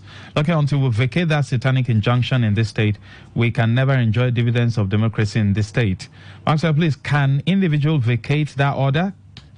Yes, of course, you can go to... the other day, Barrister Oroko said something that there are things that you can test in the laboratory of justice. So some people can come together. He said, what he told me, that some lawyers are coming together. So I think I will need to get updates from him as to where they've gone to. The law is not something that is static. There are some things he explained to me, and I came to understand that all these things they say this is a law. It's a lie. Who made the law? Is it not man? It can be twisted. So I'll reach out to him and then get updates as to how far they've gone, because I don't think that thing will stay forever till Jesus comes. No, I don't think so. Things can change if people put in their energy and do the right thing. Okay, Maxwell, please can individual vacate that order? Our major problem is the state is the youth who have turned themselves to political slaves who are ready to protest from Eleme Junction to Mile 1. Maxwell, the major source of looting in Nigeria is road construction, where they award road at 200 billion and take back 100 billion. Just watch the speed governors use to approve road contracts and contractors paid overnight. In River State, can you see agricultural sector had died every day? Today's news. In 60. In 60. You may not realize it, but do you know you can always show your love for others with simple gestures? Here are some of them. Always look for the good in people. There are two sides to every story. We have our good and bad sides. So, look for the good in people. Focus on people's potential. Everyone has potential. So, rather than put them down, help them realize it. Choose to love. If you're given an option between giving love and receiving love, choose given because that is a more practical choice. Treat everyone as equals. This means letting go of all the prejudice and partiality. See people for who they really are, not their jobs, not their apparels or bank accounts. If everyone does this, then the world would be a better place. Love yourself. You cannot give what you don't have. So, before you try to love other people, love. I listen to a lot of talk radio. 95.1 FM.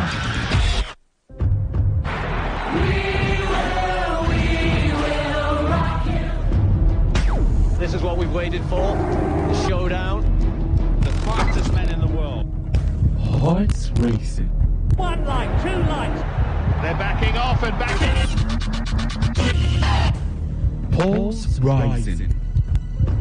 Who will come out on top? Who'll take 3 lights, 4 He's ready to be the star. The anticipation. Powerful, strong. Compact. Time, Tyson Gay right hold all the way. He's looking around. The heart stops.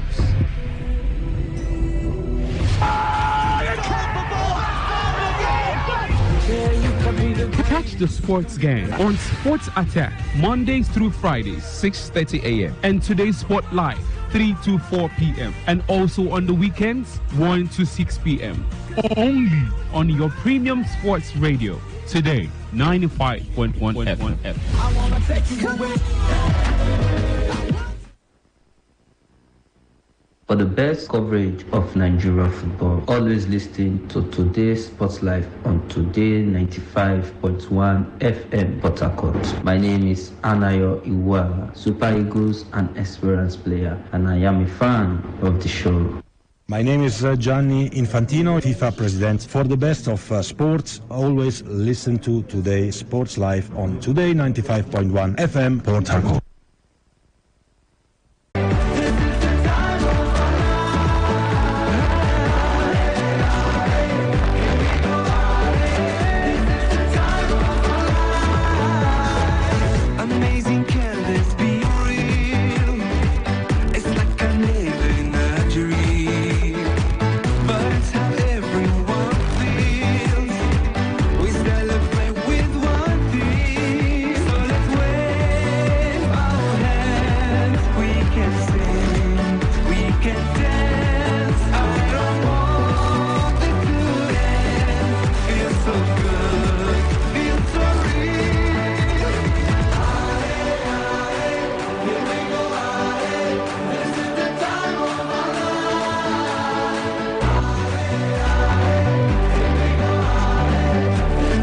At the end of the season, and we'll actually take a look at the Super Eagles and the coaching brouhaha going on around it just briefly, and we'll ask ourselves why. I mean, it's about a month to the next World Cup qualifier against South Africa, and we still do not have a substantive coach for the Super Eagles of Nigeria. And that more to follow on the show this afternoon. I've also got the guys in the studio with me here because I'm not going to do the talking alone, and I have the analysts on the analysis side of things with me this afternoon. And I'll start off with Benjamin Mina. Benjamin, good afternoon and welcome to the show. Yeah, Henry, good afternoon.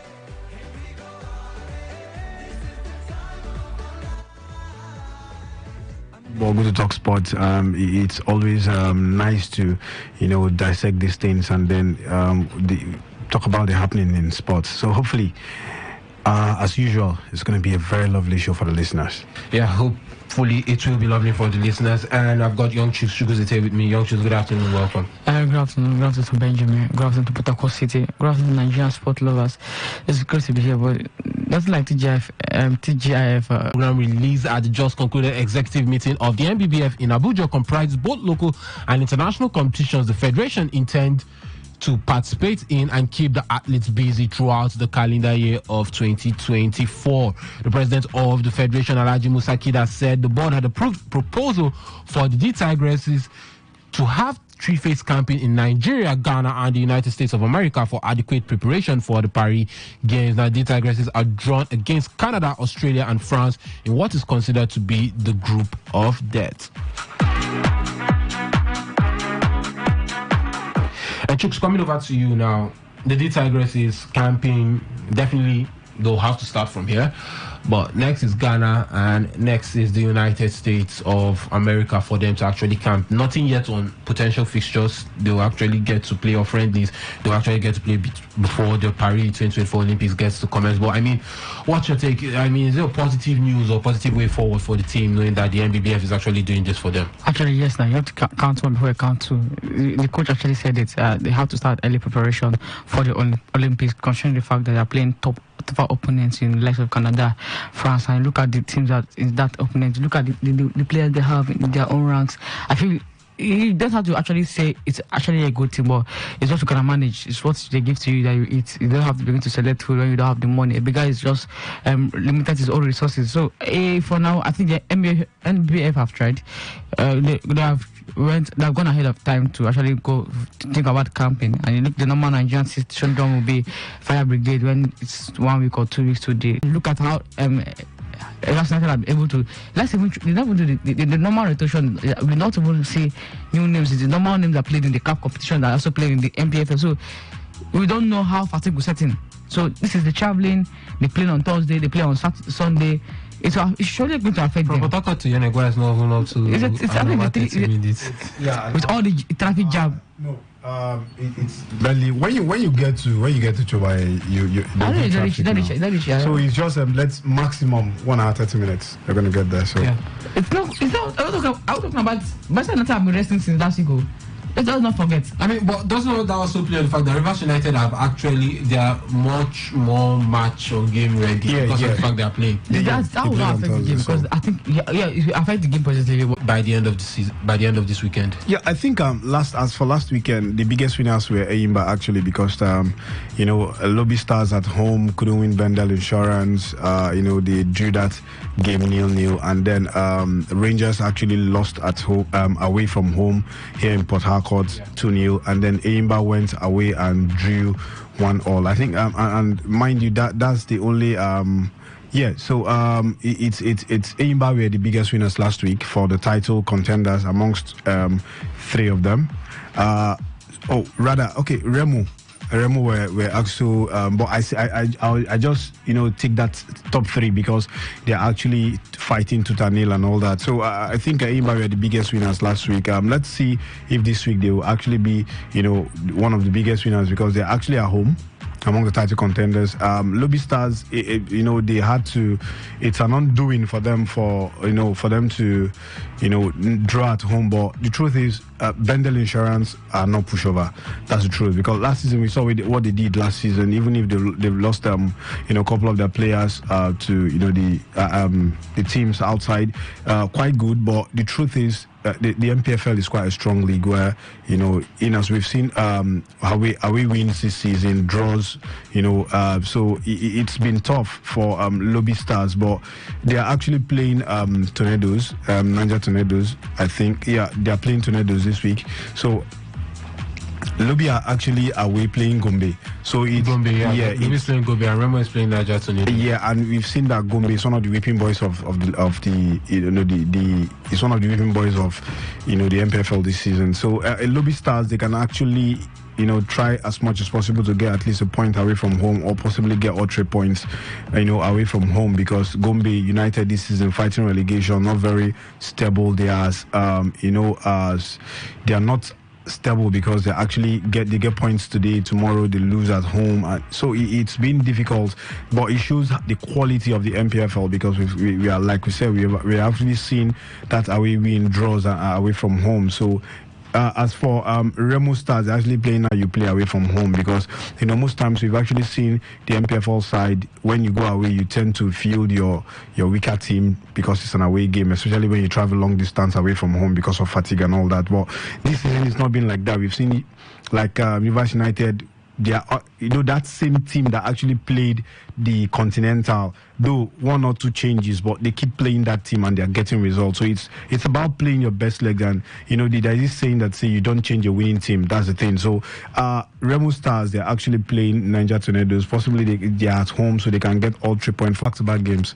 Plateau United, so they're actually playing Enugu Rangers, and Enugu Rangers hoping that they're going to get something away from that.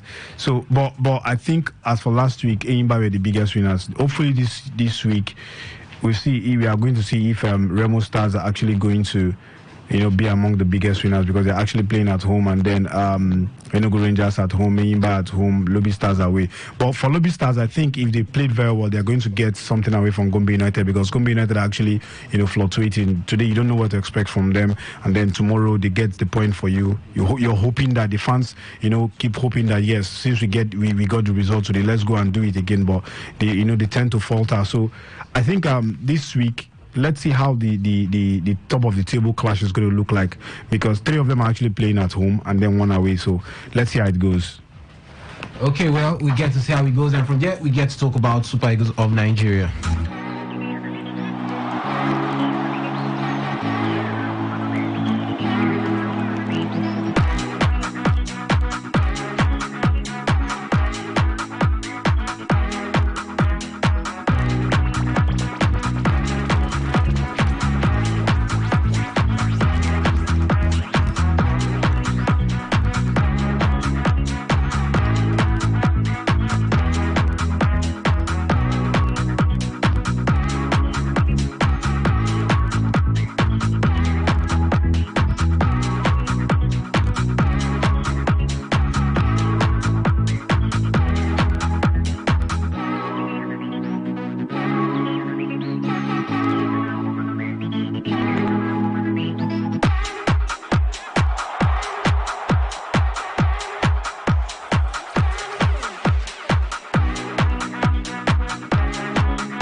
Amunike and Fididi. Now it doesn't look like Amunike is going to be the main coach again after all the reports from everywhere.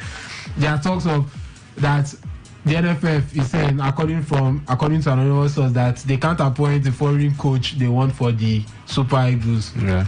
Funds, this, that, and they are also saying that the minister is also interfering as much as he doesn't want to interfere, and this and that. I mean, Benjamin, what are we doing in this country, knowing that we have a serious qualifier in June against South Africa, a side that, I mean, it's quite baffling for me that when we get to play South Africa nowadays, I'm scared. As much as in the past, it didn't used to be like that. When we had South Africa, I was like, oh, it's South Africa. I'm not expecting anything. And we saw even a scenario in the African Cup of Nations whereby we were lucky in the first half not to be a goal down. Now we are going to play them in a World Cup qualifier away from home, and we're 2 points behind the team that is already on top, knowing that we're at a disadvantage for the fact that we didn't win our first 2 games against Lesotho and Zimbabwe. The 2 sides I'm calling, I mean, quite shocking and baffling. But now, not only South Africa, we then get to play Benin Republic also. Let's not forget, against a manager who knows these players and this team very well in Genotro. And since I can remember, we've never beaten Benin more than a goal. We've never beaten Benin by more than a goal. I mean, what are we doing at this point in time? What are we doing? Henry, I feel the pains of it. I actually feel the pains.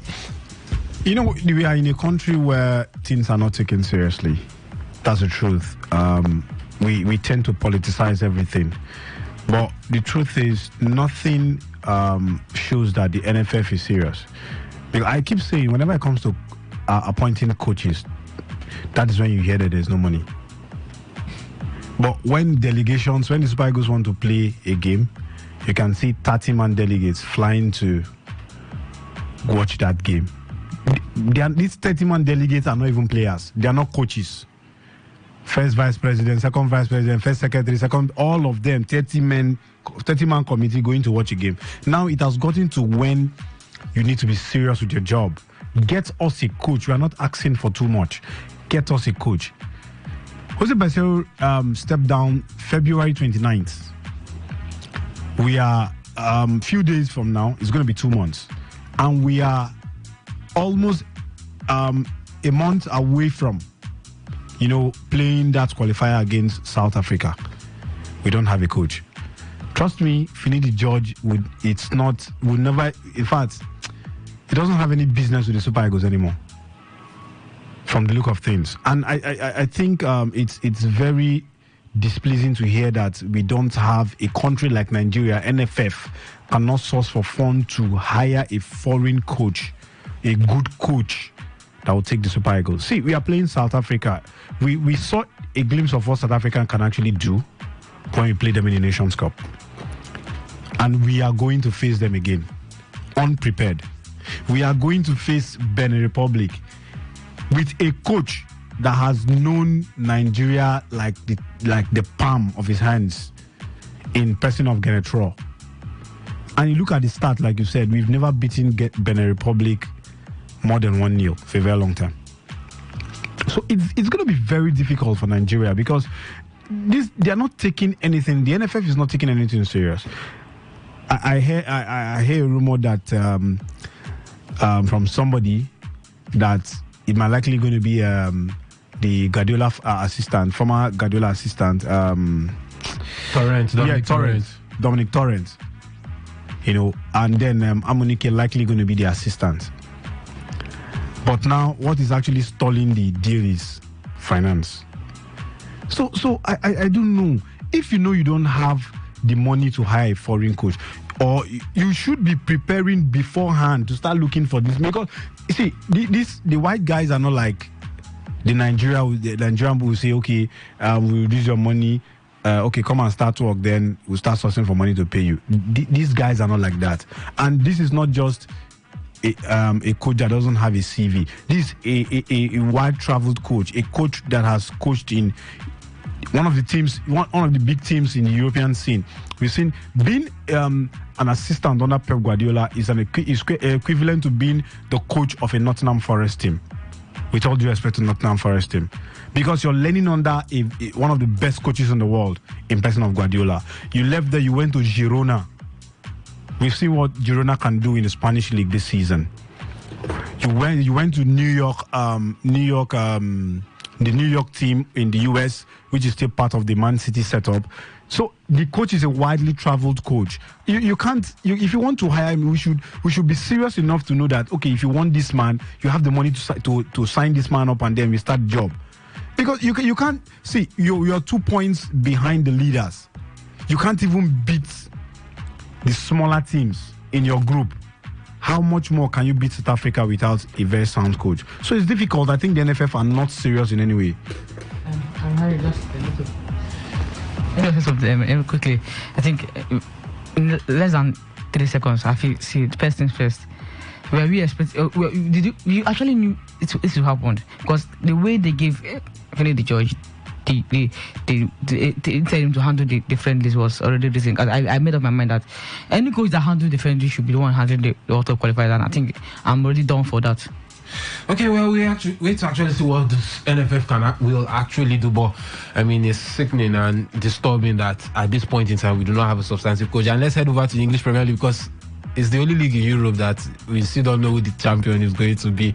As much as Real Madrid haven't lifted the La Liga trophy, I mean, being about 11 points ahead of Barcelona with how many games left to play, you just want to give it to Madrid at this point in time. Italy, Inter Milan already champions.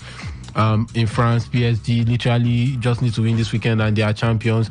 Germany, Bayern Munich already champions. But in England, it's exciting. Even as much as people want to write them off mathematically, they are still in it in Liverpool, and they do get the 12:30 kickoff this weekend, where they do get to play West Ham tomorrow. And we do have a small matter of the Super Sunday clash, not London derby, between Tottenham and Arsenal. Then City do play Nottingham Forest on Sunday as well. And a little matter of Aston Villa versus Chelsea on Saturday in the English Premier League. But guys, I mean, Chooks, if Arsenal beats Tottenham, you want to say they've crossed every possible hurdle they could have crossed to potentially winning the English Premier League. Every tough hurdle. No, there's still only one hurdle they beat Tottenham. I think United will give them a tough hurdle. I'll keep sounding it every weekend. Arsenal will not beat United at Old Trafford. I don't know why I have that feeling. I don't know why I just had that courage. Because see, it's very simple. United are actually fighting for something. Tottenham will give them a tough time because this is, they are going to the London Stadium. So Tottenham will not be allowed to, or allow Arsenal to just show them on the park and maybe just whitewash them like they did against Chelsea. Moreover, Chelsea was without their backbone. So they were like the skeleton that could not stand without Paul Palmer. For very simple, Arsenal were supposed to beat Chelsea well enough. But for me, I think the title will still be on till the last 2 days of the season, because Man City are just doing the job so easily.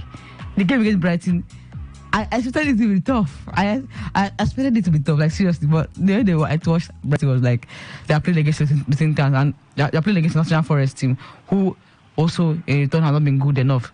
See, Arsenal is playing against Tottenham Hotspur, and Liverpool, they can't convert chances, so I can't actually put them in the title race again until they start converting chances, which I don't think there's enough time. There's enough time for you guys to now for Liverpool to now recover and begin to start converting the chances they're creating. So I think the league title will actually be very, very intense. See, at least 2 weeks to the end of the EPL season. For now, I think the suspense will be allowed. Let's just enjoy the suspense, and the relegation waters will be, not so much as we are not even interested in relegation waters, but it's going to be hanky-panky. Nottingham Forest are also there. So the dicey thing is that must still go away from home to play Nottingham Forest, and the City side we see against Brighton shows that they can go anywhere and pick points. So for me, I have to put my eyes on Arsenal. In as much as my mind is telling me they will not win the league, or my head is actually telling me, not my mind, it's my head telling me that they will not win the league. So because of the way they have actually said last season. So for now, look at City. They have the experience. They have the experience of winning the league back to back. And Arsenal is that scary factor again for me. Okay, and Benjamin, quickly, just yes or no, are Liverpool out of the title race? This is the English Premier League. Something tells me they're out. The other one tells me this weekend will tell you they're actually out. But for me, I think they're out.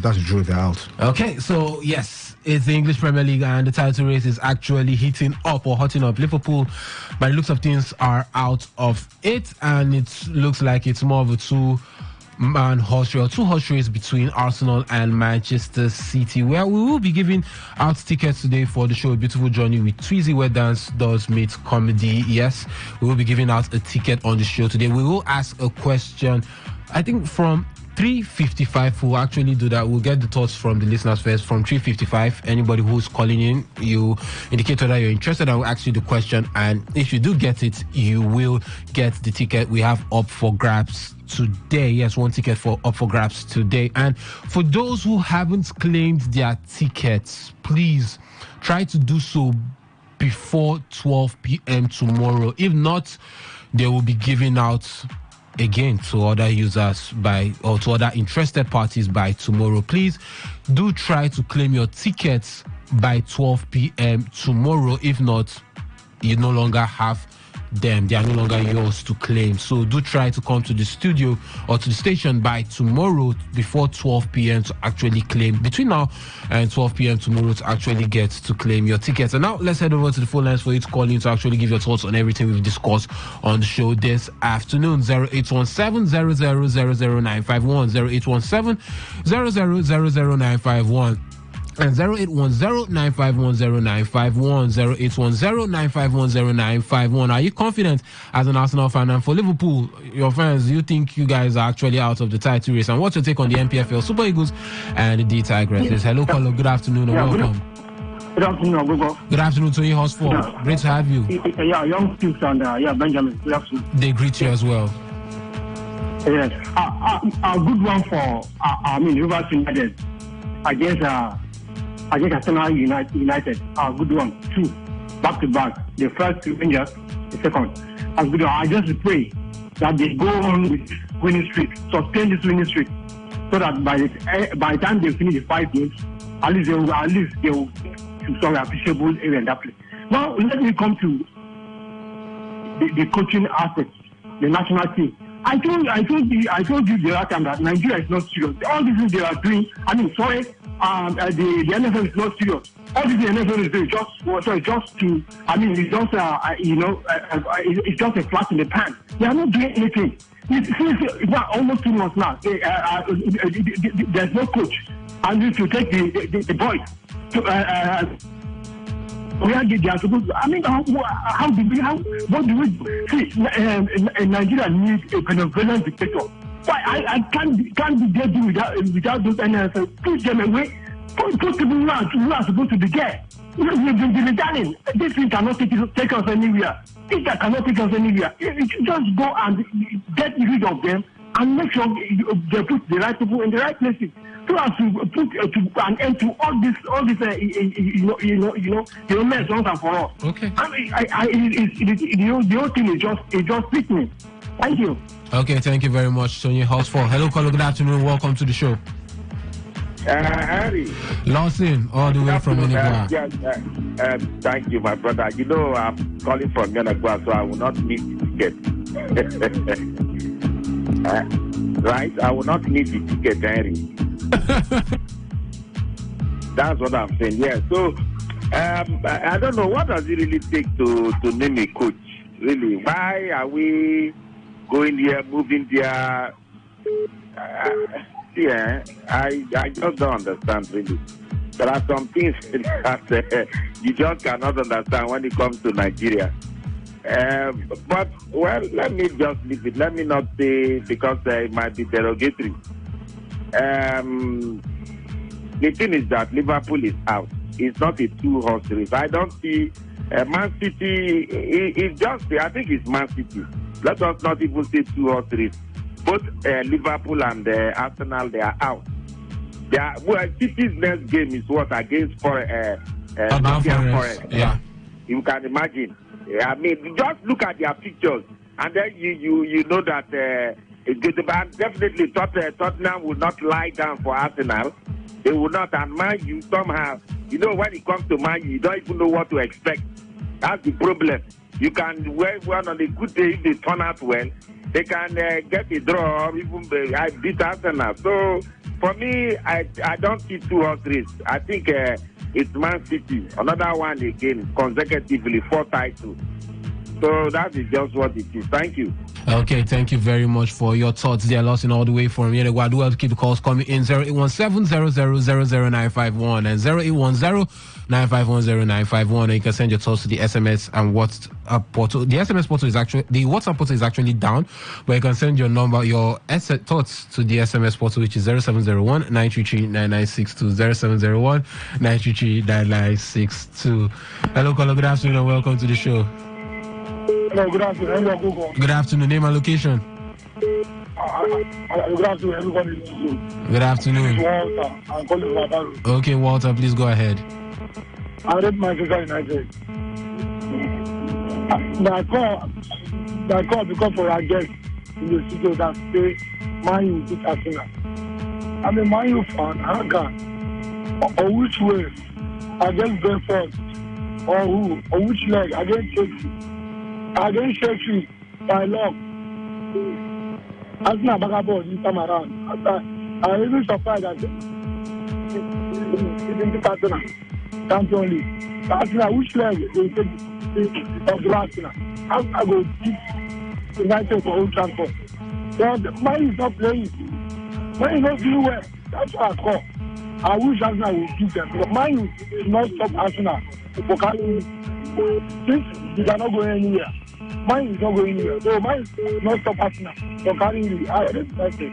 I don't want Pep to carry that league again. Because it's fun. Make an happy. If Pep, make Crystal Palace carry on. Make Crystal Palace or anybody carry it. But make Pep carry on again. Okay. Thank you very much, Walter, all the way from Oba Road. Okay, we lost that one. Do us keep the calls coming in. 0817-000-0951 and 0810-951-0951. We will be giving out the ticket we have for today from 3:55. Yes, we'll ask a question and you have to answer it to get the ticket. Hello, caller. Good afternoon and welcome to the show. Good afternoon, guys. Good afternoon, Simon, all the way from Modumaya. Thank you. For the Super Eagles, I don't know why these people, in fact, I told myself that I don't even want to discuss about Super Eagles anymore. Because the more I discuss about Super Eagles, the more they are making me angry. Up to this moment, these people have not. The only loss we have, I continue saying, is that South Africa drew their second match. Had it been South Africa won that match, I think it was against either Benin Republic. Had it been they won that match, yes, our dream of going to the World Cup step would be even over now. So I don't know how they are doing, but anything they like, let them do. Then for the Premiership, the only thing I want from Mikel Arteta, I said it yesterday on another platform anyway. I love what Mikel Arteta did against Chelsea. He got his lineup perfectly well. Keep Martinez and Gabriel Jesus at the bench. Gabriel Jesus cannot score a goal. Martinez is not in form. Then we pair the Ghana party with the Rice at the midfield. Everywhere we just, in fact, every corner we just cover. Then there is no how. Had it been the Arteta use this lineup, I'm not even talking about formation, to play against Bayern Munich, there is nothing that will make Bayern Munich win Arsenal. So since you have gotten his lineup well now, let him use it for the remaining match of the season. I think what's left Arsenal now is keep on winning every match you see. Keep on winning every match you see, starting from Tottenham on Sunday. I believe that Man City must drop. See, the reason why I'm telling everybody Arsenal will still win this league. Man City don't even need to lose. Man City will only need to draw match. If they will get the same point with Arsenal. Arsenal will be talking, they will go different. So at the end of this season, it will sound a miracle. It will sound a surprise of so many people. Arsenal are still going to be the winner of this season, 2023-2024 Premiership season. Okay. Thank you. Thank you very much for your thoughts there, Simon. Well, it's time for us, or for those who are actually calling to indicate their interest, if they are actually interested in winning the ticket we have for you today. Well, those who haven't claimed their tickets, please do so before 12 p.m. tomorrow. Yes, or else they will be giving out again. Hello, caller. Good afternoon and welcome to the show. Good afternoon. Good afternoon. Name and location. Please, can you speak up? We are struggling to hear you. My name is Kingsley. I'm calling from Kushi. Chelsea. Kingsley. Okay, Kingsley. Are you interested in winning the ticket? Yes. Okay, so the question is this: who is the highest scoring African in the English Premier League? This current season? No, in the history of the English Premier League, who is the highest scoring African? Drogba. Okay, no, that's not the answer. That is wrong. It is not DJ Drogba. Thank you very much, Kingsley. Hello, caller. Good afternoon and welcome to the show. Good afternoon. Good afternoon. Name and location. Moses calling from Togoto. Come again with the name, please. I'm the Moses. Moses.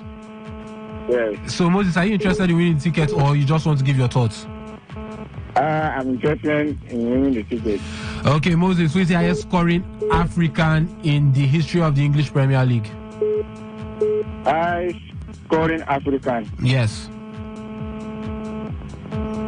It's Mohamed Salah.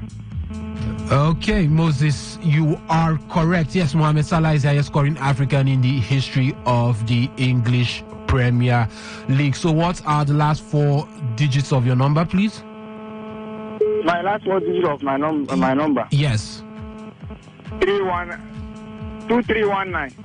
2319. Okay, so 2319. So Moses, you will say today's news, today's entertainment, today's sports, today's issues, today on Today 95.1 FM, Port Harcourt.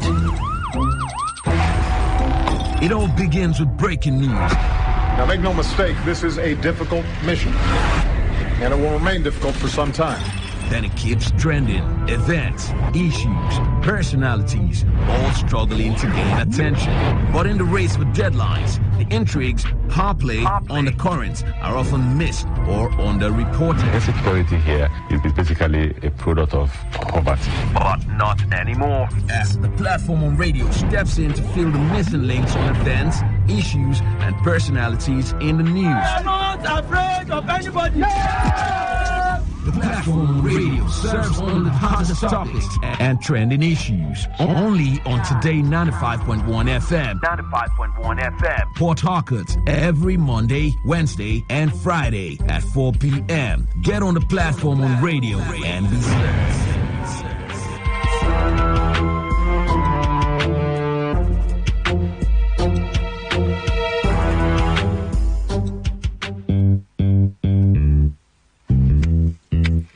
Stands, greet. Good morning, sir. Good morning. You're welcome to Jagbajantis High School. My name is Sound Sultan, your new mathematics teacher. By the way, do you understand pidgin English? Yes, sir. Okay, now what we go use henceforth? Okay, carry your paper. Them for my class. People of this world, them plenty. The things of this people, many, so many. Many times plenty, multiplier.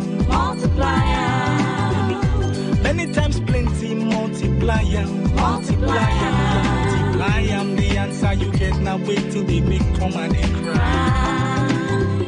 The answer you get now. Wait till they make rich man they mess and leaders they lie. The answer you get now. Wait till they make young boys and girls join party.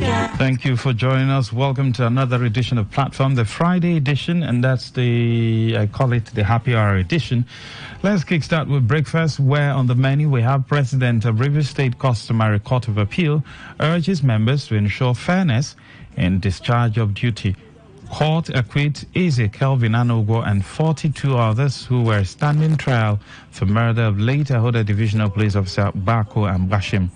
Group calls for resignation of appointees under Similala Fubara-led administration loyal to Yeson Wike. Rivers State Police Command confirms death of officer during encounter with suspected fraudsters. We have breakfast, lunch, dinner, and additionally, Nyafu, where you get to, we arrange some fruit. Put it together for you to devour. Now, the platform is a program where we bring you trending stories and issues with corresponding reports. We'll put them on the table for you to dissect and have your say. So let's kickstart with breakfast. The President of Customary Court of Appeal in Rivers State, Justice Iheanacho Obuzo, has advised chairmen and members of the Customary Court of the State Judiciary on the need to ensure efficiency and fairness in the discharge of their responsibilities. Justice Obuzo, who spoke during a two-day worship for the chairmen and members of Customary Courts of the Rivers State Judiciary, also emphasized the need for training and retraining of judiciary officers. The President of the Customary Court of Appeal, who was represented by Justice B.N.L. Demwa, advised the chairman and members of the customary courts to take seriously the issues of fairness in justice delivery in various localities and place of assignment. BNL Demwa, in a goodwill message, maintained that in delivering judgment, the language of the justice must carry the message that both lawyers and litigants understand. It's ready for you. All you do, take section 23, 26 constitution at the back of your mind. That should guide you in all you're doing. Fairness. Training and retraining is the hallmark of any efficient and dynamic system of justice in the world over. Not only just in every organic institution. The only way it can grow is to grow and add up. And That is what we're doing now. This training is to add up to what you have known and better up what you have known to improve you better so that the workshop is prepared to address some of the main issues in the field of justice. On her part, the Administrative Justice Mary Odili Judicial Institute retired Justice Anwore Ken Chikere spoke more on the importance of the workshop, which she said will bring more idea about the profession to the people. Well, the occasion today is to discuss on the topic evaluating customer records, empowering chairmen and members for efficient and fair dispute resolution.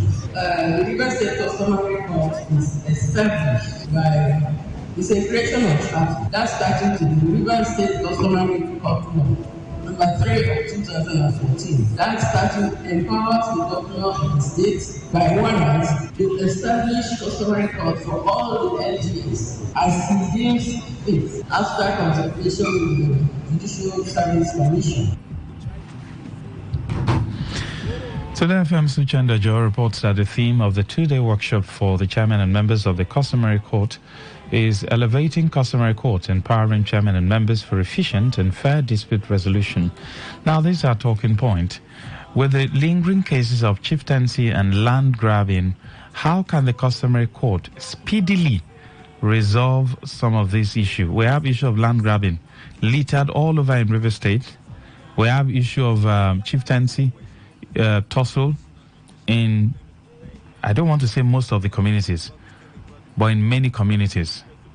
Number two, what should be done differently in the recruitment process of judges to end corruption in the system? Someone says one of the reasons behaving is because the judges who are supposed to punish them using the law is probably romancing them. Probably that's why we have them misbehaving and then using the courts anyhow. Was it who said they should stop using ex parte motions? Someone you know that is supposed to be arrested. An ex parte motion will be given, restraining, the police from arresting the person, even when it is well known that the person has probably carried out, done something wrong. Join the conversation. Yes, good evening. Hello, Maxwell. Go ahead. Good afternoon. Maxwell, I talk and I always talk. The problem we have in this country is our judiciary and police. Because our judiciary, they have sold their rights, their birthright. You don't think the person is selling birthright. And when you sell your birthright, you don't get much again to talk. Our politicians have pocketed our judges. So say our judiciary, our judges don't forget their work. That's the problem we have. They are doing their work. You see all these things our politicians are doing. That's why when they do, they say go to court. Or they don't buy them. Go to court. Or they know when they go, now you go to court. Nothing come out. They should stand up for their rights so that we get things right. Anytime we judiciary stand up to do their work well, you see this country will stand up. Thank you. Thank you very much for your time. Keep the calls coming in. With the lingering issues we have, including political issues, chieftaincy issues, land grabbing, how can the customary court speedily resolve some of these issues? Some cases have been in court for like how long? Good evening. Good evening, presenter. Yes, go ahead. My name is Moses Kwame. I'm calling from Tevoto. Yes, please. Please, I just called for content concerning the program that just finished, that football program that just finished. There is number they give me to send an SMS, but I didn't get the number right, 070 something, but I didn't get the number. So it is 0701 9339 962 962. Okay. Thank you. All right, thank you.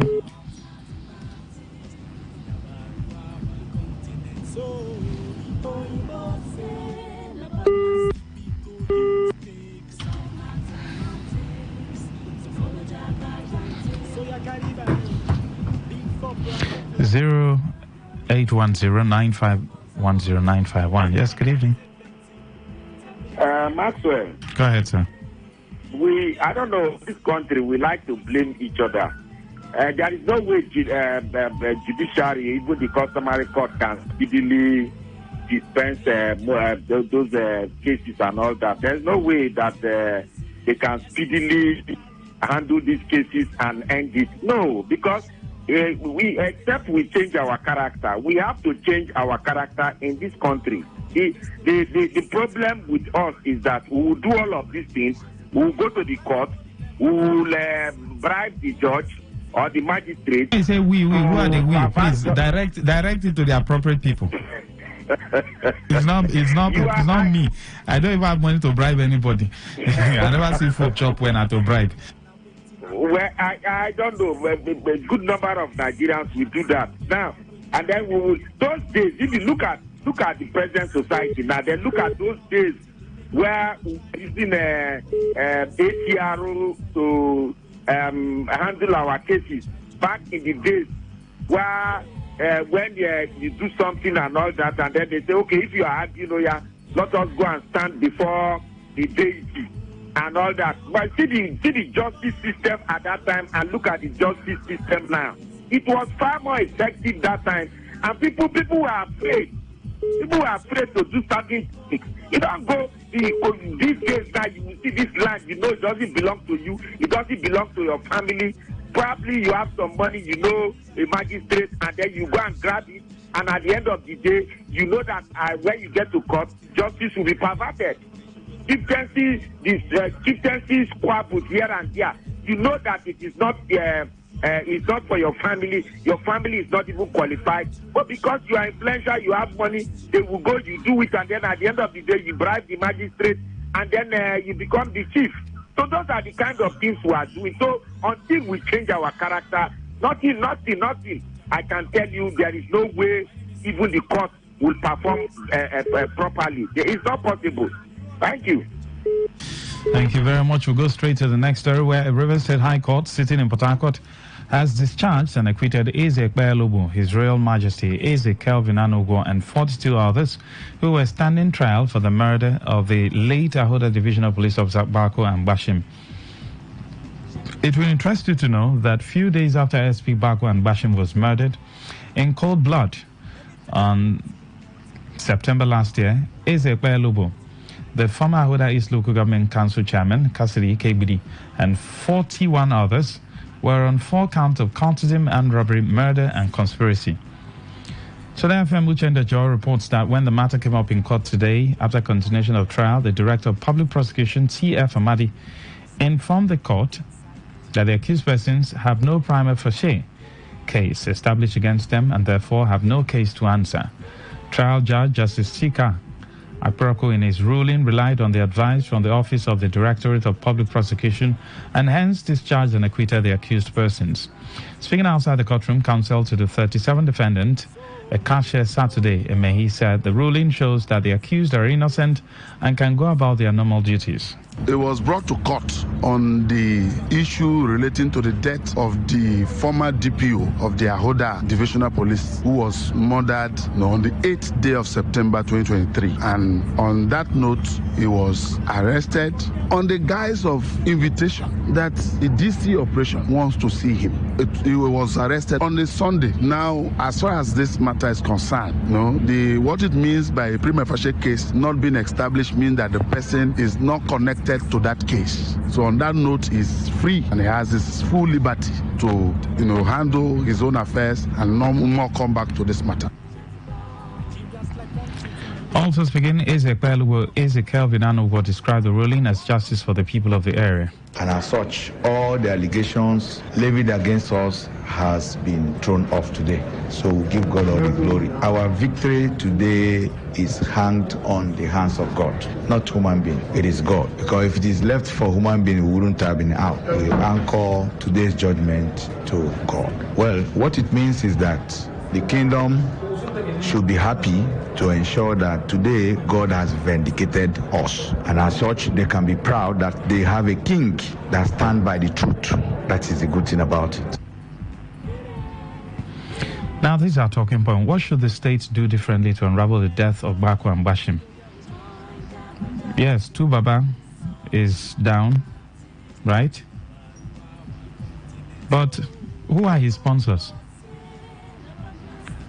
Is it a big deal to unravel the sponsors of those who killed the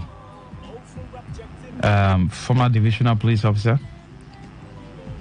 Why is it difficult to unravel his sponsors? Good evening. Hello, my brother, Maswe. Yes, go ahead. About late Abashi. I don't talk on before, and I go see the talk. You see that case, my brother? They should forget it. If he want that case, many people they involved. Politicians they involved. Royal Highness they involved. Bad boys they involved. Many people they involved for that mass life. So that matter, let's forget it. Yes, he's a human being like me. But nothing will come out for that case because many they involved for that matter. Please. Thank you. Thank you very much. We have Uchendu joining us on the program. Uchendu, good evening. Good evening, Maswe.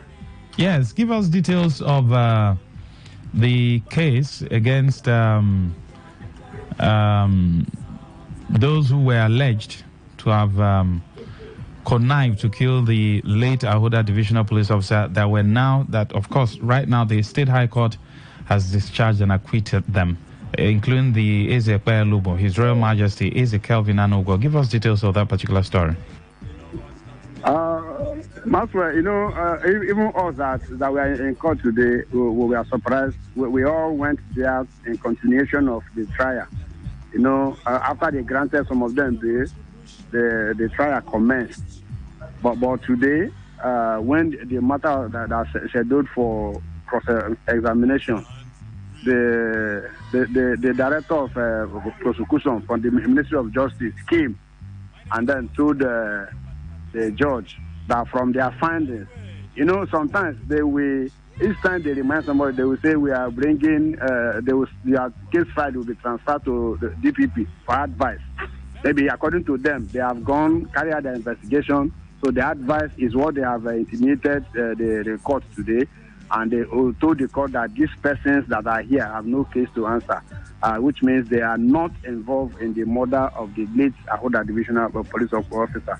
On that note, they informed the court that even the state government that have taken over the matter are no more interested in the matter, and every investigation carried out proved that these people were not involved in the murder of the DPO and every other person that was murdered within that area. Remember, what they are facing is not only the murder of their Ahoda DPO, but also some other person that was killed within that period of time that the DPO was killed. But in all, their report proved that those persons that were arrested are innocent of the allegation levied against them in the first place, while they were remanded. Remember, some of them were remanded, some are even still in the prison. But fortunately to them, today the court has set them free, and then they are discharged and acquitted. So, who then is... why is it difficult? Why do you think it's difficult to unravel the faces behind the death of that man? Is it only Baba that just went there and did the ugly or dirty business? Don't you think he has sponsors, politicians, traditional rulers? Where are they? Why is it difficult to unravel them?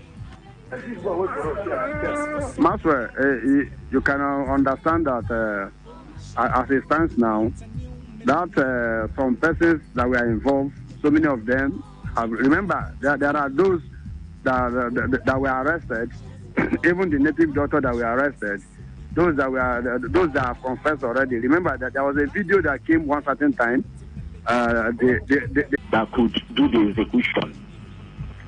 And today now, everybody is being set free. Thank God for the people that have been set free. But what I'm telling you is that this thing wasn't done by unseen power or unseen persons, unseen forces. It was human beings that orchestrated this and actualized all of this.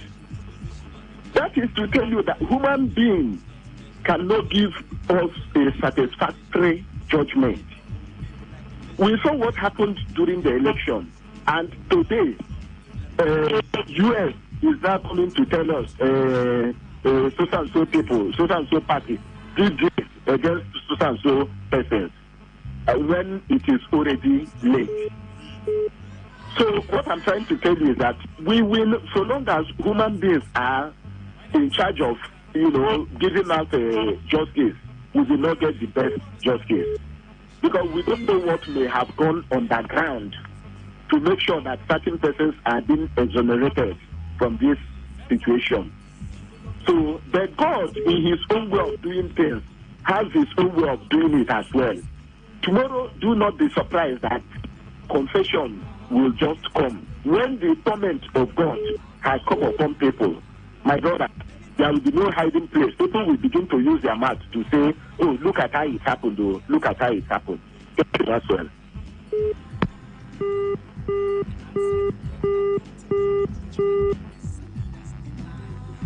Is there any need for the other commissioners to resign from Simfubra's government? Please join the conversation. Let's get your take. Yes, good evening. Maxwell, my brother. Go ahead, sir. Thank you. I will worry you today. Emeka from Sugar.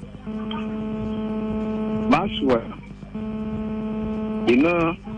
truth, they offer.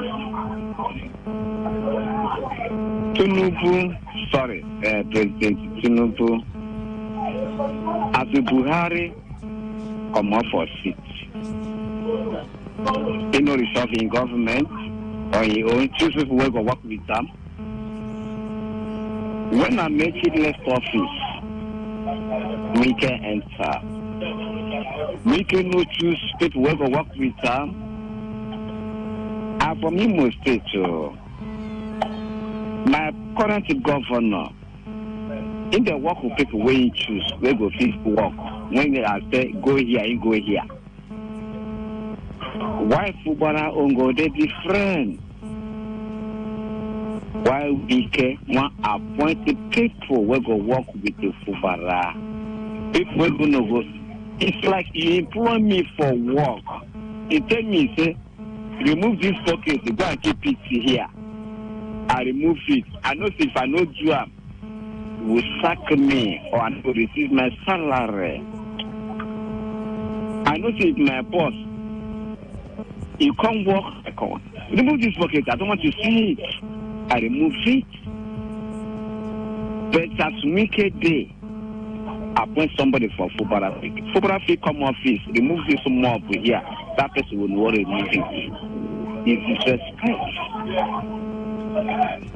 They shall allow this man to govern this state. Wike shall allow this man to govern this state. Wike and his group shall allow this man to govern this state.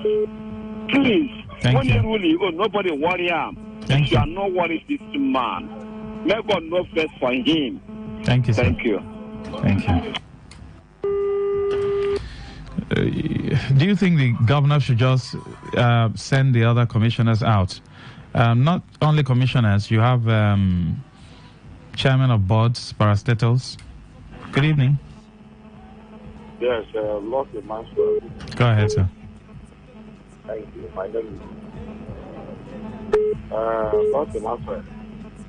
See, let me tell you, that question is inconsequential. See, if it's wicked, there is no way you will tell me that St. Kubara will go and appoint people to come and work. Because it's not possible. You see, sometimes I get angry for this governor. If he's sleeping, you don't need to ask whether the governor, I don't know what are they doing, up to this point. It's obvious that they are working against your government. Keeping them, I don't know what you stand to gain. See, let me tell you, the earlier this man our governor realized that we can want to pull him down, it's better for him. He should sack all these people for crying out loud and go to court. Go to court to sack the assembly, weaker assembly member. He should go to court to take SRT order as they always do. He should do something to put these people aside, to sack these people. We can the assembly member and his appointee. He should push them aside and continue with his government. What is he waiting for? Is he sleeping? I don't understand this governor. I don't understand him at all. Please, he should do the needful by sacking them, all of them. Thank you, and God bless you. Thank you very much. And then finally, before we do a combination of all, a police officer attached to the Rivers State Police Command has lost his life in an encounter with some civilians within Rumolomini community in Obiakwa local government area of Rivers State. Today FM correspondent gathered that the police officer, whose identity is yet to be revealed, lost his life while dragging some items with suspected internet fraudsters, popularly called Yahoo Boys. The officer was reported to have stopped the suspect, who were in an expensive vehicle, in order to demand for either money, documents, or their mobile phones. An eyewitness who alerted to the FM of the incident said the driver of the vehicle zoomed off while the right hand of the police officer was still inside the vehicle and dragged him alongside in a long distance on the road. The whole thing, I'm feeling somehow now, I'm trying to picture what just happened, and I'm feeling somehow. Now, our source said the officer died instantly when he fell from the car after the occupant of the vehicle opened the door. How can the police authorities improve communication between police officers and civilians? If, in quote, they were Yahoo Boys, is that the best way to carry out arrest? What was his hand doing actually in the car, inside the car? Yes, good evening. Yeah, good evening, sir. Yes, go ahead. Yeah, you are asking, will Tim Fubara or the... No, we're out of that story. We are now with the police story. We'll come back though, you can call back. The issue is in that police story. I will only say that what happened to him, he deserves it. How will you be attacking people in the name of you are chasing your people? No, we're talking about a dead man here. The one that is not the policeman, the hand was inside the vehicle. Yes. That's what I'm saying. He deserves everything that happens to him. How will you put... And majority of those groups do not even vote for things. It's we say that go around, bring out Fubara to become governor of Rivers State. And today, they now have a group who supported Saint Fubara and want the people that they have marked for Saint Fubara to become commissioner to resign. So I think those groups, they are not doing the right thing. That's my take. Thank you very much for your time. Yes, good evening. Go ahead. Master, good evening. This is James from Port Harcourt. Yes, please. Master, I don't think any group have the right to ask anybody to leave the cabal or what they call the cabinet of 15 because you see all those people. The difference between this government and the previous government, they are two things. This one is called continuity. That is their slogan or their motto or what was to call it. Means to continue with where the other one stops. And these people, they all work together to ensure that Tim become the governor. All those people that are appointed, they are calling them mole. They are not moles. They were compensated because of what they want to ensure that Tim become the governor. And most of all these people, they are coming up to say they are Riverine or they are Riverine people. Kalango. Now, when you now deviate from the issue to making it ethnic, we can't go on with the conversation. All right? It's not an ethnic war. It's not an ethnic issue. It's a River State issue. Reverend Onyedikachi Amadi says the issue of incessant land grabbing in River State is unbecoming. The customary court can handle those aforementioned cases if their mind is devoid of corruption. Please. 4 years is going and River State is undergoing an unending skirmishes month in, month out.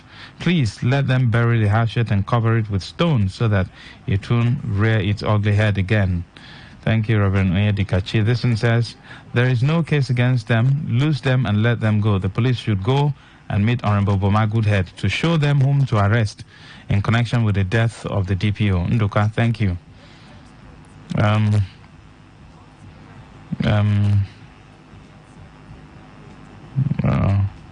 Okay, this one is not for this. Yes, good evening.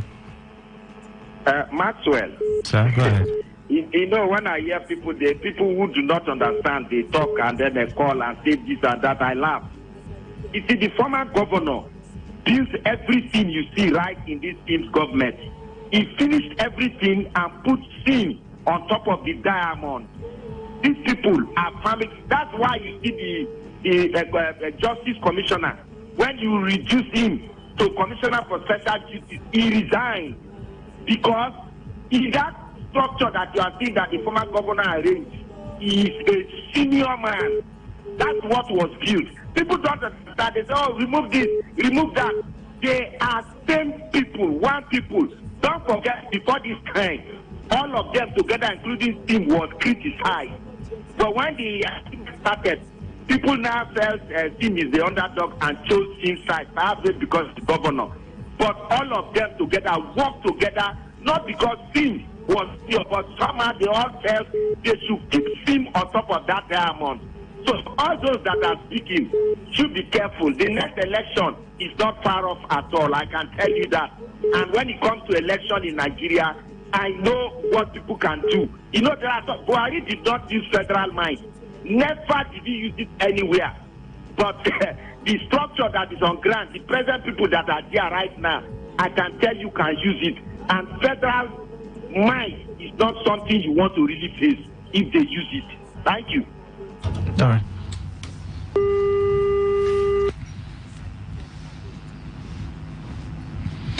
Kem also says, good day, Maxwell. To appoint a good judge or to have good justice system, we have to reduce the powers at the center and even at the state level. The judiciary and legislature should be financially independent.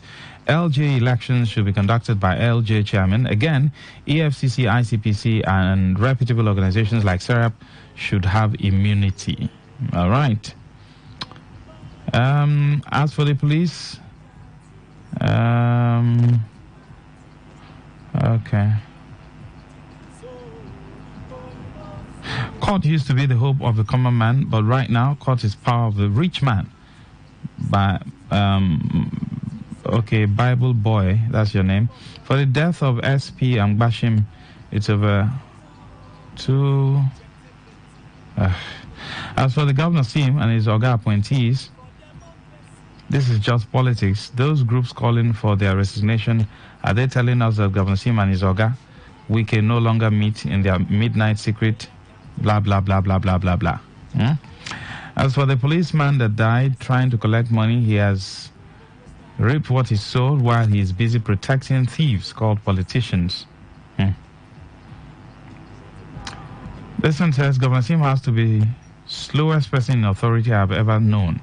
You chose a fight, yet you are afraid to fight the fight. Your sworn enemies will hit you badly. You won't recognize your face. Frankie, what do you mean by that? Keep the messages coming in so I can take them. Yes, good evening. Yeah, good evening. Yes, go ahead. I don't really understand the people calling, saying that structure says structure no say. If God has, this is River State, this is not a one man, it's not a one man's village. This is a state. It's a general state. People from different tribes own this state. You have, before Wike became governor, Odli and what is it, Jonathan's wife, everybody rallied around. Wike was not supposed to be the one to contest, but because they wanted to remove power from Amechi, they rallied around with him and bring him. And after bringing him, nobody comes there to choose commissioner or choose anything for him.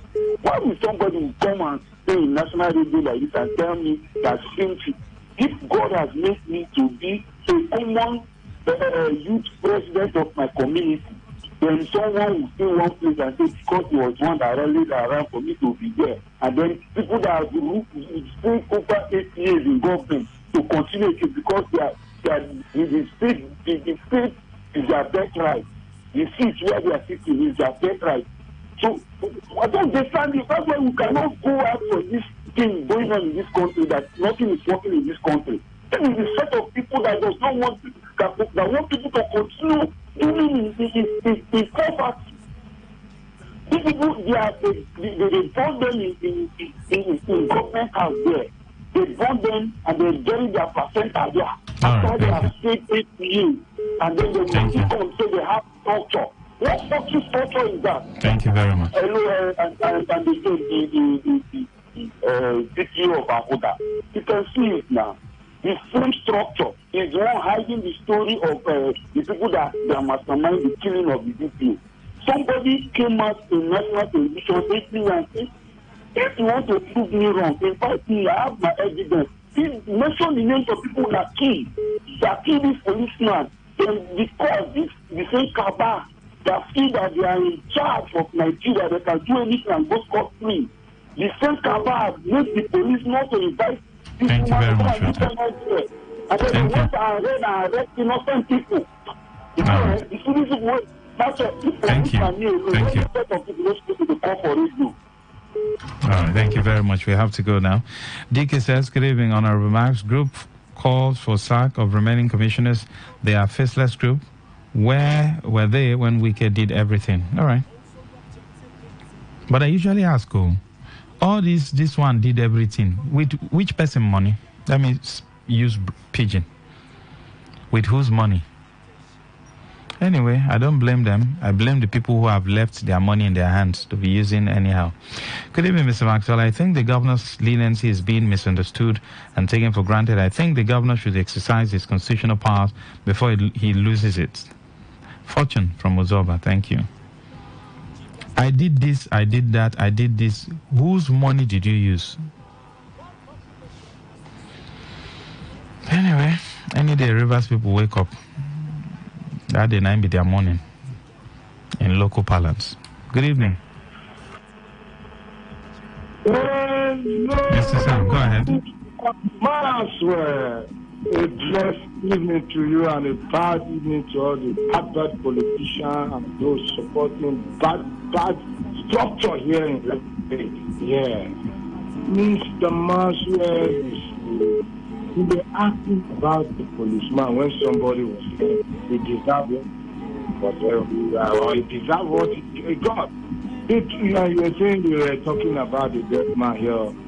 Have you not seen a uniform man who commits some atrocity and after he died, they sentenced him to carry his uniform and hang it and shoot it and bury it as one who committed that crime? So these policemen, some of them, do you know what is their kind of wicked act has caused to die? I tell you, they are doing their duty where there are some people who have entered one chance whereby it has taken those vehicles who pass through their checkpoint. They would have saved the lives of many of these people, but because they are busy what they will collect from the driver and this, they allow the people to carry these people and go and slaughter some of them or do whatever they wanted to do with them. The man, I know of the man very well. He said they kidnapped him. When they got to a checkpoint, he was just saying police will check. All he was hearing was about, and they tied his mouth that he could not shout. And police did not check the boot of the vehicle, and that was how they took him. He went and suffered in the bush for more than how many months without food, and they pay a huge amount of ransom before and somebody I knew very well. Now, Mr. Maxwell, you see, talking about, I don't know, people are saying president might. This president who tell you if he has might, the people might is more than his own. And now, seeing Fubarana, they are telling you, I don't know why people like supporting what is evil. You are telling Fubara not to sack those people who are there or are not loyal to him. Mr. Matt, I don't know whether you are in the house whereby, even if your younger brother, not to talk of you now in the center of the house, whereby the children or your wife or the people are not respecting you, they are doing things contrary, and you will be there and you will keep quiet. Now they are telling the government, the authentic, dynamic, gallant, and authentic, dynamic bulldozer in Fubara to allow this move to be there and continue to cause some kind of havoc and be saying their loyalty is with FCT minister. Let them go to FCT and do the commissionering and what have you, the thing. Thank you. So they should start there. Because lastly, if anyone that is for us, is not against us. So since you know the one that is for us, but the one that is not for us. Thank you, Mr. Sam. Thank you very much. We have to go. Yes, good evening. My name is this is from Chris. I'm calling from Port Harcourt. Let me say this. When this killing of the DPO, I said it last time that if any time when something happens, police will just rush and start doing mass arrest. Anybody where they see, they put inside boots. They check them very well. Who called the DPO? How did they know? Because a whole DPO, not inspector, not corporal. A whole DPO will move on operation, and he died. People are telling me that the caucus members are not aware. Those people that they went to arrest is just a formality to just cover up their distance. My good head, he said it last time. He mentioned somebody that you know very well that killed his hand. Because of the man is untouchable. He couldn't do anything. It's a person like me now. People don't use those that they find me. I don't really understand. How can you allow this kind of a thing to be happening in a country we call Nigeria? Look at what is going on. Somebody is telling you that somebody made you governor. Why can't you obey him? So my voter card that very day. Nobody should let me not burn down my voter card though. It's like it's not used again. It's now by picking. Somebody will just pick somebody and give him a governorship. So we know every day, no election in River State. Now we pick him if I'm governor. Now you give them governor. Thank you. I will not see a people give them now. Maybe they have to vote finish. They go right and back for government house. All right, thank you. They say now you make a governor. When I don't see you now governor, and they make a governor. Thank you, Honorable Chris. We have to go. Yes, good evening. Welcome. Hello, good evening. Yes, good to have you. Go ahead. Yes, my name is Obed Potike. I'm calling from Port Harcourt. Yes, please. Honestly, the sad news of the inspector of police that was killed, the very sad news. But I want to send this message to the police authorities to see how they can start induction, the new induction and replacement course for the policemen. Somebody will not, because of money, and kill himself. Then if you see the acrobatic dance, these people dancing with a high caliber gun at my one, and my three, in order to collect 100 naira. You create a being a Nigerian. He said this because some of these people that are moving around, they are foreigners, they are foreign press. They are taking up what is happening in Nigeria. How can somebody that is taking salary, how can somebody that was trained, just compare them with any police that you don't see? Do you see American police? People like here, you see the gendarmes? There's technology that will tell you where you are wrong, where you are not wrong, how to track people, how to get the people. That to use high caliber AK-47 and stand on the road and collecting 100 naira. Sometimes it is not too good. Let them go for orientation and learn and train. This is salary. If your salary is not okay for you, you step aside and do other things. I think it's a sad news that man died. But the police authorities should see what they will do to get this shame out of Nigerian eyes. Thank you. Thank you very much. God bless you. Thank you very much for your time. I'll take this last message. Maxwell Kalango's call. SIM should dissolve the entire cabinet, advisors and boards of directors, commissioners. 8 months now, Wike's hand is no longer in the state money. Even they elect 25%. I'm not sure that SIM is still giving Wike till date. Over 70 billion is coming to River State coffers every month. What is the living standard of Rivers people? What is SIM doing with all these billions? Maxwell, this government is incompetent, clueless, visionless. Imagine that Wike is in good terms with SIM Fuba. Rivers people could have crucified Wike and blamed SIM for bad performance. And Wike We have all it takes to be the best state in Africa. Simfubra had surrounded himself with crisis merchant, praise singers, and some unscrupulous elders who are fueling the crisis for their stomach's sake. Nobody around him is advising him to develop the state. Jerry, thank you. That's much you can take. And Waiting to Happen comes up next. Stay with us and don't go away. Everybody, join Jabba Justice of mathematics. We did about our continent. So, going boxing, we go use sticks of mathematics. So, follow Jabba Justice. So, you can situation in this nation, disposition, our condition, unexplainable pain. In our hearts, not to mention brothers killing brothers. 95.1 FM, Port Harcourt. Radio has never been this good. Today, 95.1 FM, Port Harcourt. Radio has never been this good. Today, 95.1 in 60. Nigerian rapper Bill Darlington has called on single ladies on Instagram to apply to be his wife. Nigerian music icon Oladapo Yebanji, popularly known as D'banj, has revealed plans to drop a new single titled Since 04 to celebrate the start of his career 20 years ago. Nollywood star Uche Obudu has urged her colleagues to marry themselves instead of waiting for partners from other industries. BB Niger star Tacha has taken aim at Nigerians on social media, criticizing what she claims is selective outrage regarding bullying. Following the tragic boat accident that claimed the lives of actor Gino Pope and members of the team, producer Adama Luke has clarified that she did not abandon the bereaved families. Rapper Tumaj Salehi has been sentenced to death by an Iranian court for supporting anti-hijab protest. Today's news in 60. In 60.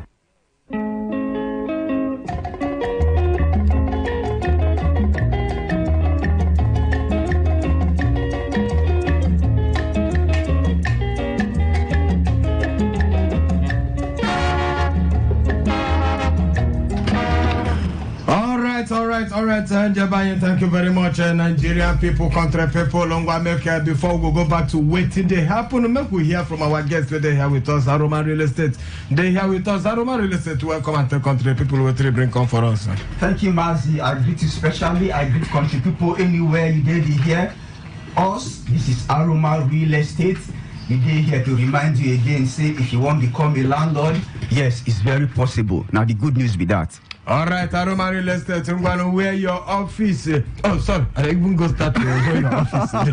Where your estate then day, and tell us the price where una get inside the estate then. Okay, thank you, Mazi, for asking this.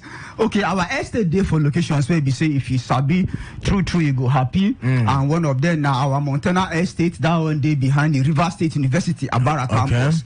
That one they go for 550,000 naira. And we get our fine city, that one day for Ipo behind the Port Harcourt International Airport. Okay. That one they go for 750. Wow. And we get our Grove City Estate, that one day for Rupoku behind the Redeem Campground.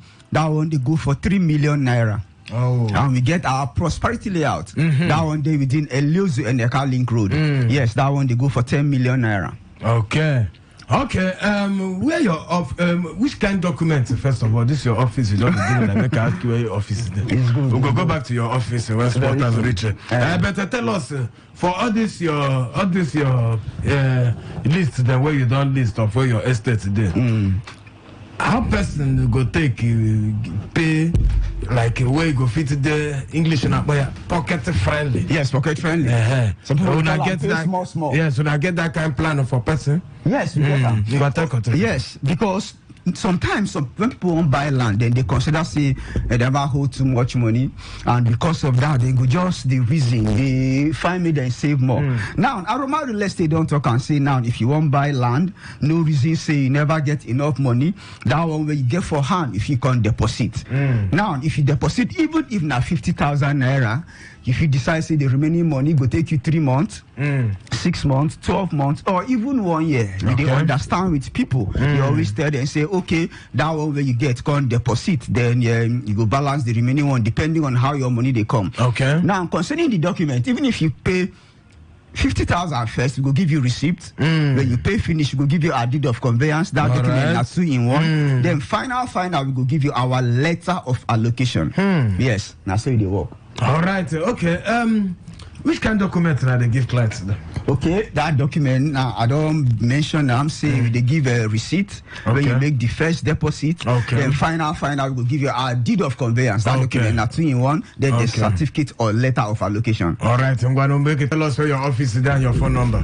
Okay, our office day for number 10 NTA Choba Road, Rumukuta Junction. Now there our office day, and our phone numbers now 0806 4919 962.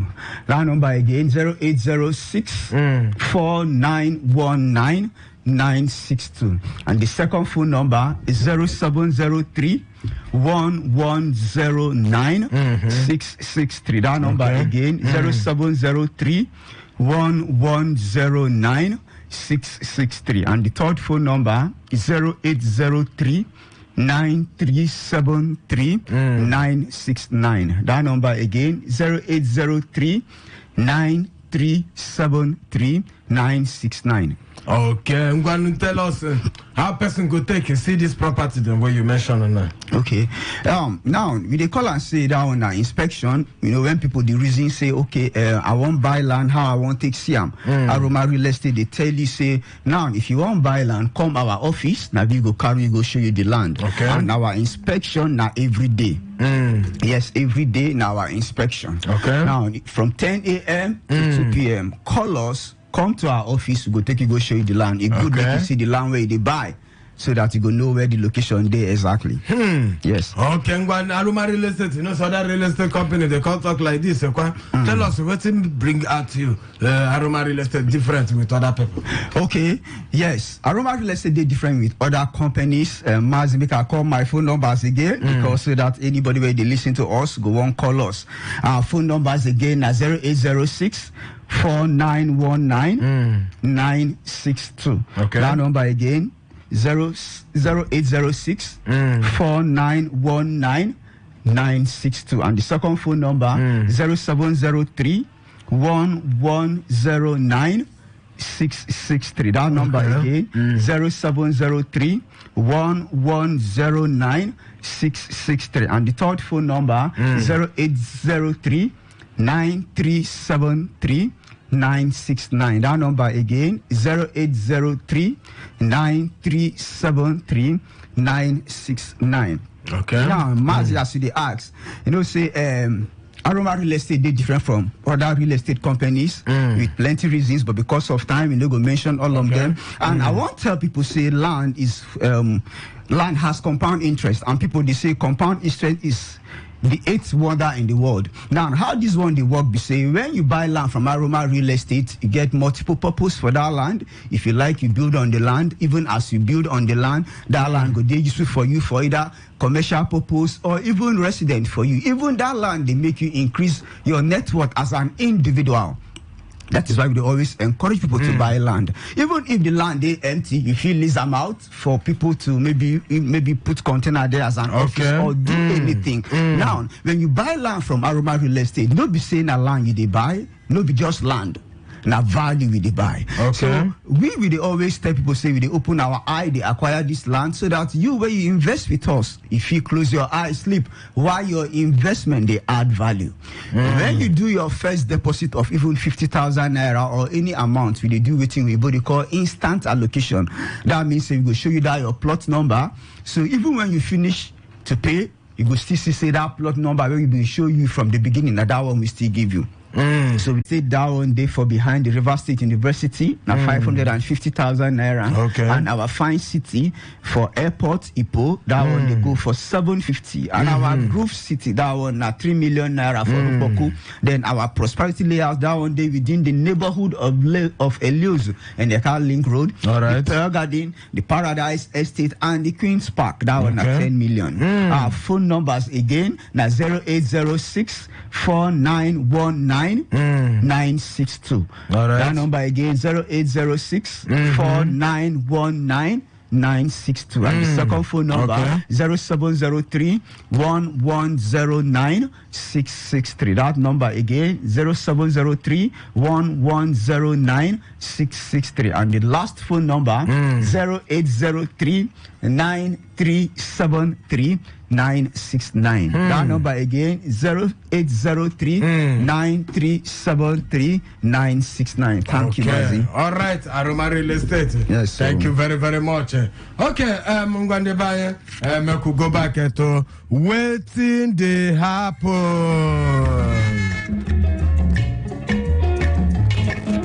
Has never been this good. Today, 95.1 FM, Port Harcourt. Radio has never been this good. Today, 95.1 FM, Port Harcourt.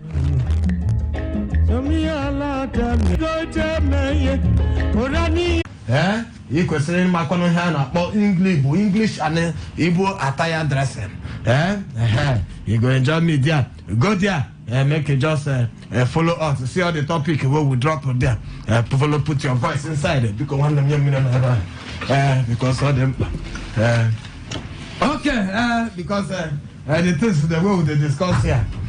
If you not drink water, your heart will fit to boil. Your spirit if it just the provoke for you inside. Okay, I'm going to buy you. Don't come and bring you all the things that we don't show the bunga one of them. What don't happen in English? They call them trending story. A trending story means saying I told you them what the story that were there for where be story where be say if person ask you what did they happen today, you tell them. You don't say yes. You then inform. You there up to date. Yeah, you're up to date. You're up to speed. Up to date. You're abreast with the issues. Yes, you are with the trending issues. Blending issues. It's not blending. It's called trending issues. Blending. Trending issues. Blending issues. So that topic with the trending. Okay, Makusama, you the first one. Don't hear from our president there. Costs of this one don't go up. Cost of that don't go up. No worry. Hope then. This is renewed hope. Renewed hope. Tinubu, I will continue to take difficult calls. Is it difficult? Difficult decisions. Yeah. Even if there is a short-term pains. That's in English. Make I translate them for PG to make you understand within a minute there. Our president is saying he will continue to take a decision. We'll go tough, well. We'll go tough, well. Even if we say the thing, it worry us small as hardship it did. But the thing the way the decisions. Difficult decisions. Yes, when they take a decision, we go help to bring the economy of Nigeria to a very standing still. Even if we say president talk this one, no consider the harsh economy as things don't tough now. As you know, the economy now, since then they arrange $, then we talk say they use our foreign reserve. CBN send a lie. We no use them. That time we will see $. Small time they go give a bookie. They say bookie that is a buru the change. And they are not buru the change. They go say buru the change. He goes they give you for 1,200. Sell at 1,250. Small time they go say buru the change. We'll give you for 1,100. Sell them for 1,050 naira. Now so then they sell, they give Buru the change. Till even the last one where they sell, they give Buru the change. They say Buru the change take for 1,021 naira. As they give Buru the change still collect a more. We can't see $1 reach 1,300. What thing happened like this for that time? Buru the change, you know, green listen to them, Morgan. All the money not reach all the Buru the change. Should they be sanctioned? Maybe the thing because you can't possibly they don't give you a small money. You can't sell as for the last time we check $1 that yesterday evening, and we never check them this morning. It don't reach 1,400. You remember when I tell you, I say a smart investor that time when they tell you, sell your $, sell your $. A smart investor that time when $, there at that peak. What did I tell you? So you go buy, I say make you buy and keep it. All the business and so when would they give you analysis like this for FS market? I don't know why Cardoso have not come to employ me. Can go on, let me give you script. I make a tadona. How I go make this thing and make a shift. Go up. Up we there and leave that in the way then they tell you there. So my president don't say we'll continue to take tough decisions. Say even if you say the short-term pains he did, but Mokona no worry. Renewed hope with the ground. Well, Mazi, the president don't tell us say Moko just the patient. Although this whole thing really happen, if it short term, but maybe we'll go enjoy the dividend of democracy later. But the truth be say, in as much as that person wait off food, now they stay alive. Oh, so because they do this one, person we don't die. So as they do this, I mean they consider the common man too, because man must chop. I beg the country guy be now. So make them make them soft pedal. Because people are going through a lot. The way people they bill you every day, now you go take no say the country no good. People are going through stress. I beg, Presido, we just try. Make you consider us. As the economy don't be like, make you consider us. We don't die now. I want to enjoy it tomorrow. I beg you, that consider. Because I want to enjoy it tomorrow. This is your tough decision. Stop. Reduce them. Which word do you think is even the best word to use? Because, something close to tough. Because no do again. May no you stop. May no because that word tough. Don't I only want for Agam. And don't forget Bloomberg, you know these people who will be Bloomberg for blood. They will not pledge it to say by the end of December. December 2022, say dollar go sleep for 1,600. He been bounced reach that time. He bounced even past 7, come back. Now don't come back to 1.4. Cardoso fit the struggle, the whole they use them, they play. It is said that Bloomberg thing go fit come to pass. I pray may no come to pass. You know, could they pray? My greatest prayer. Now analysis, now business we do. So because that consider also, and this is your tough decision on them. Now you did 1,003. Cool down. Today. Cool down. Slow down small. Mazi. You did 1,3. Now chat the look. Man, see the chat. Which chat is that? Google chat. Myself. I don't know for black markets how much you could dish about now. 136 there, yeah. This one on our Google chat. Go if you want confirm original one. Confirm original one. Check tradeview.com. Go to TradeView. From there you go see the original one, and there you go shock you. That's when you're going to see the candles then. I take the move, everything. Alright, I'm going to jump, come up from there, make you look another one, yeah?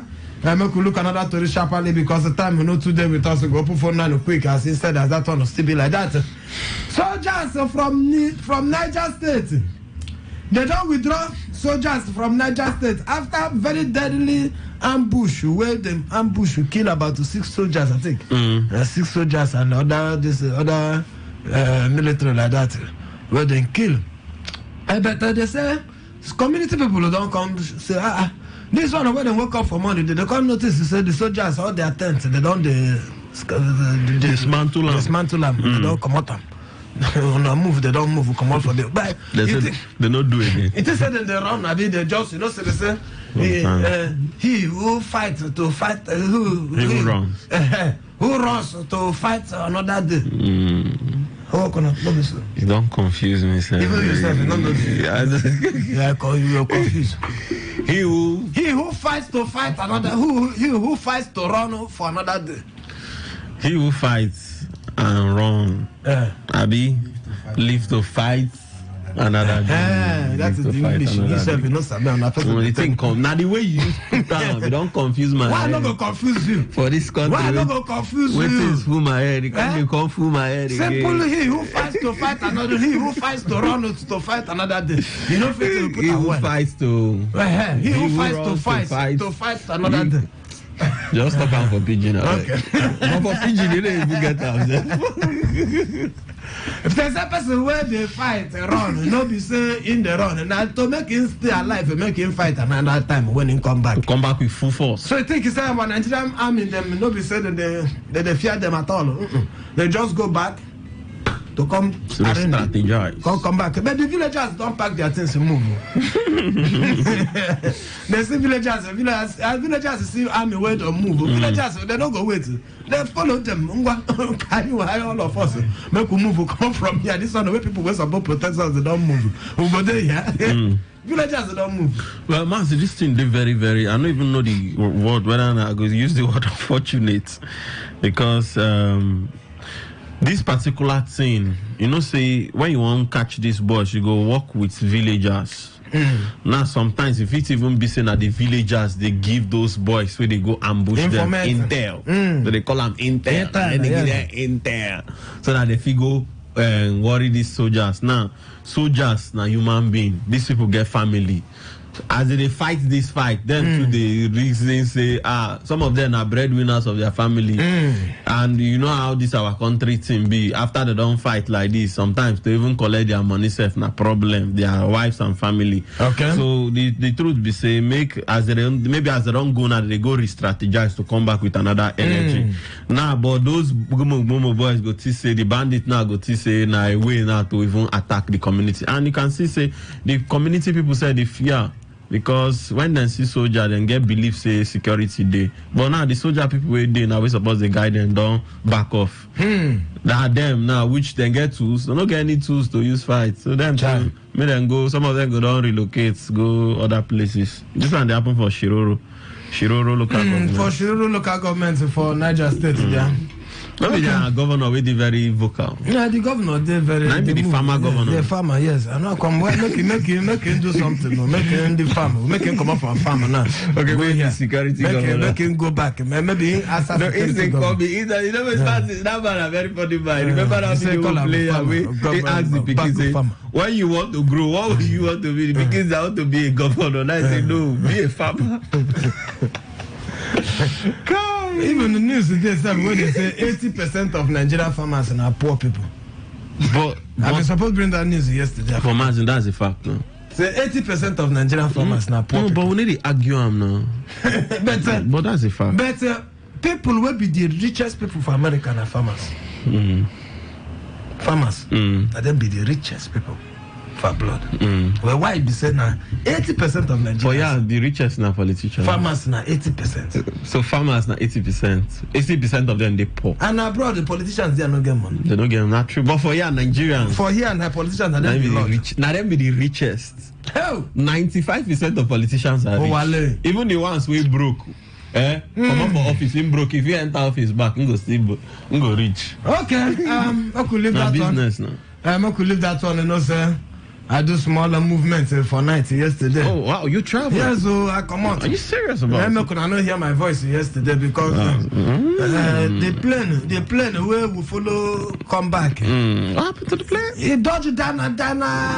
You shouldn't be saying these. I'll be using that. Amen.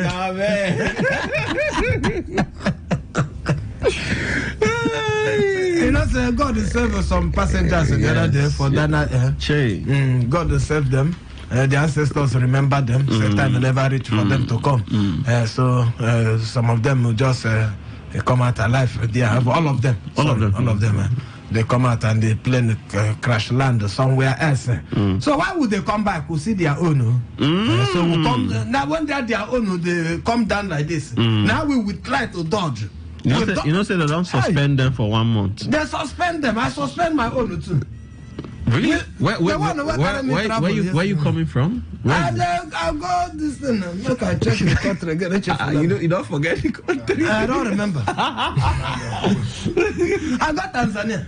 Wow, that's so nice. Tanzania now, the thing I play. I just see that now. Oh no, I just see the way. Oh, now they tell my pilot to move right. The pilot to enter right. They say what?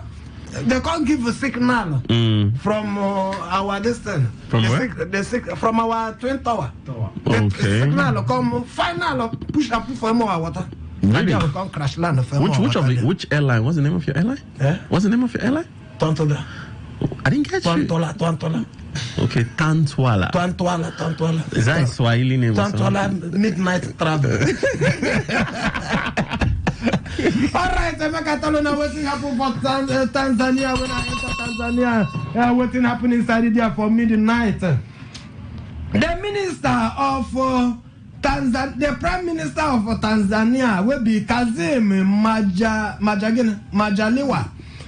He don't announce say make them shut down some of their hydroelectricity stations off things.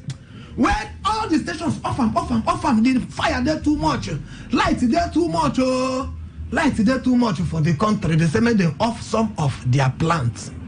Say the light there excess. Try.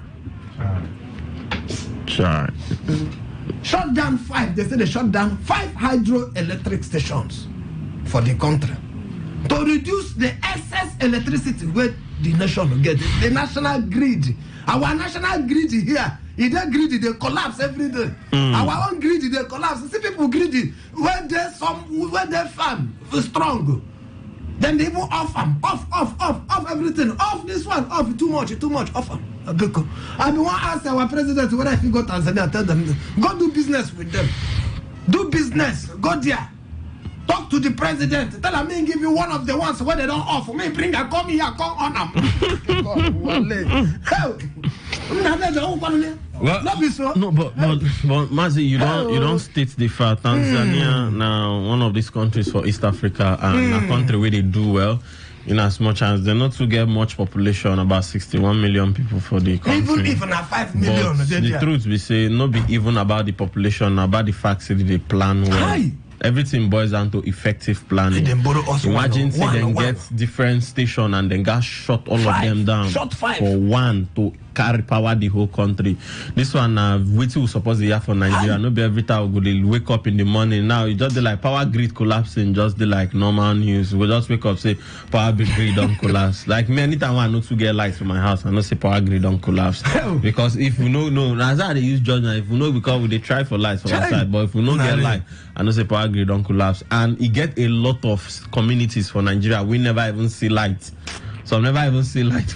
Maybe recently we Mazi people waiting for IPO for they cry for airport. Imagine people where they host airports, they cry for lights. It did that bad. So I just feel say our government will need to learn from countries like this. We always call ourselves will be the giant of Africa. Now I don't even know where to go call ourselves. We'll be baby this of one Africa. where would they talk? PZ, you know PZ customs. Yeah, PZ customs. They don't plan to move. They don't go. They don't pack the Akanya. They have move vola. They don't leave also. These people don't stay for 140 years. They do business for Africa. And Nigeria are one of the African countries where they push market where they say because of this our dollar where they follow, they stand up, they run, they jump, they fall. PZ they don't go. So let us learn and not learn the hard way. I beg it, Tanzania borrow us one, just one. No, very sweet country. I beg it because President Bola they get very fine. Where will be Minister of Power? Everything about Tanzania fine, even their women say. Make we call them, make them go there, go collect some collect one power where they never off, where they don't off. Collect one, come I beg. Okay, we'll go carry one. Make we collect one. But Mazi, the truth is, most of all these companies they get independent, like they generate their power independently. But and I know a particular company they run 24 hours light. They run on gas. For this Port Harcourt, they 24 hours light. So I just imagine say if all these companies will do this thing, why waiting they happen? Is it politics or something? I'm gonna make you leave them there, make you come back to Nigeria, don't come back and make you bring the one who will. I'm a human rights activist. Would they give very soon Nigeria will come and say that they supply their light. The way they toss it and they supply Ghana and Nigeria light and us will not get. Our leaders they need to do more because we suffer for this country don't too much. Thank you. All right, everybody, thank you very much. You do well. Make we enter SMS sharply from there. we take all the ones waiting for Facebook. Time will not there because we don't get time. Time will not finish. Okay. Make we do this one. Make we do this one sharply. This one say SMS time. I don't reach you. Mazi and Msikuro. This one that dollar is rising again. Is Abido Shaker. Wait, Mary, send your number. Come.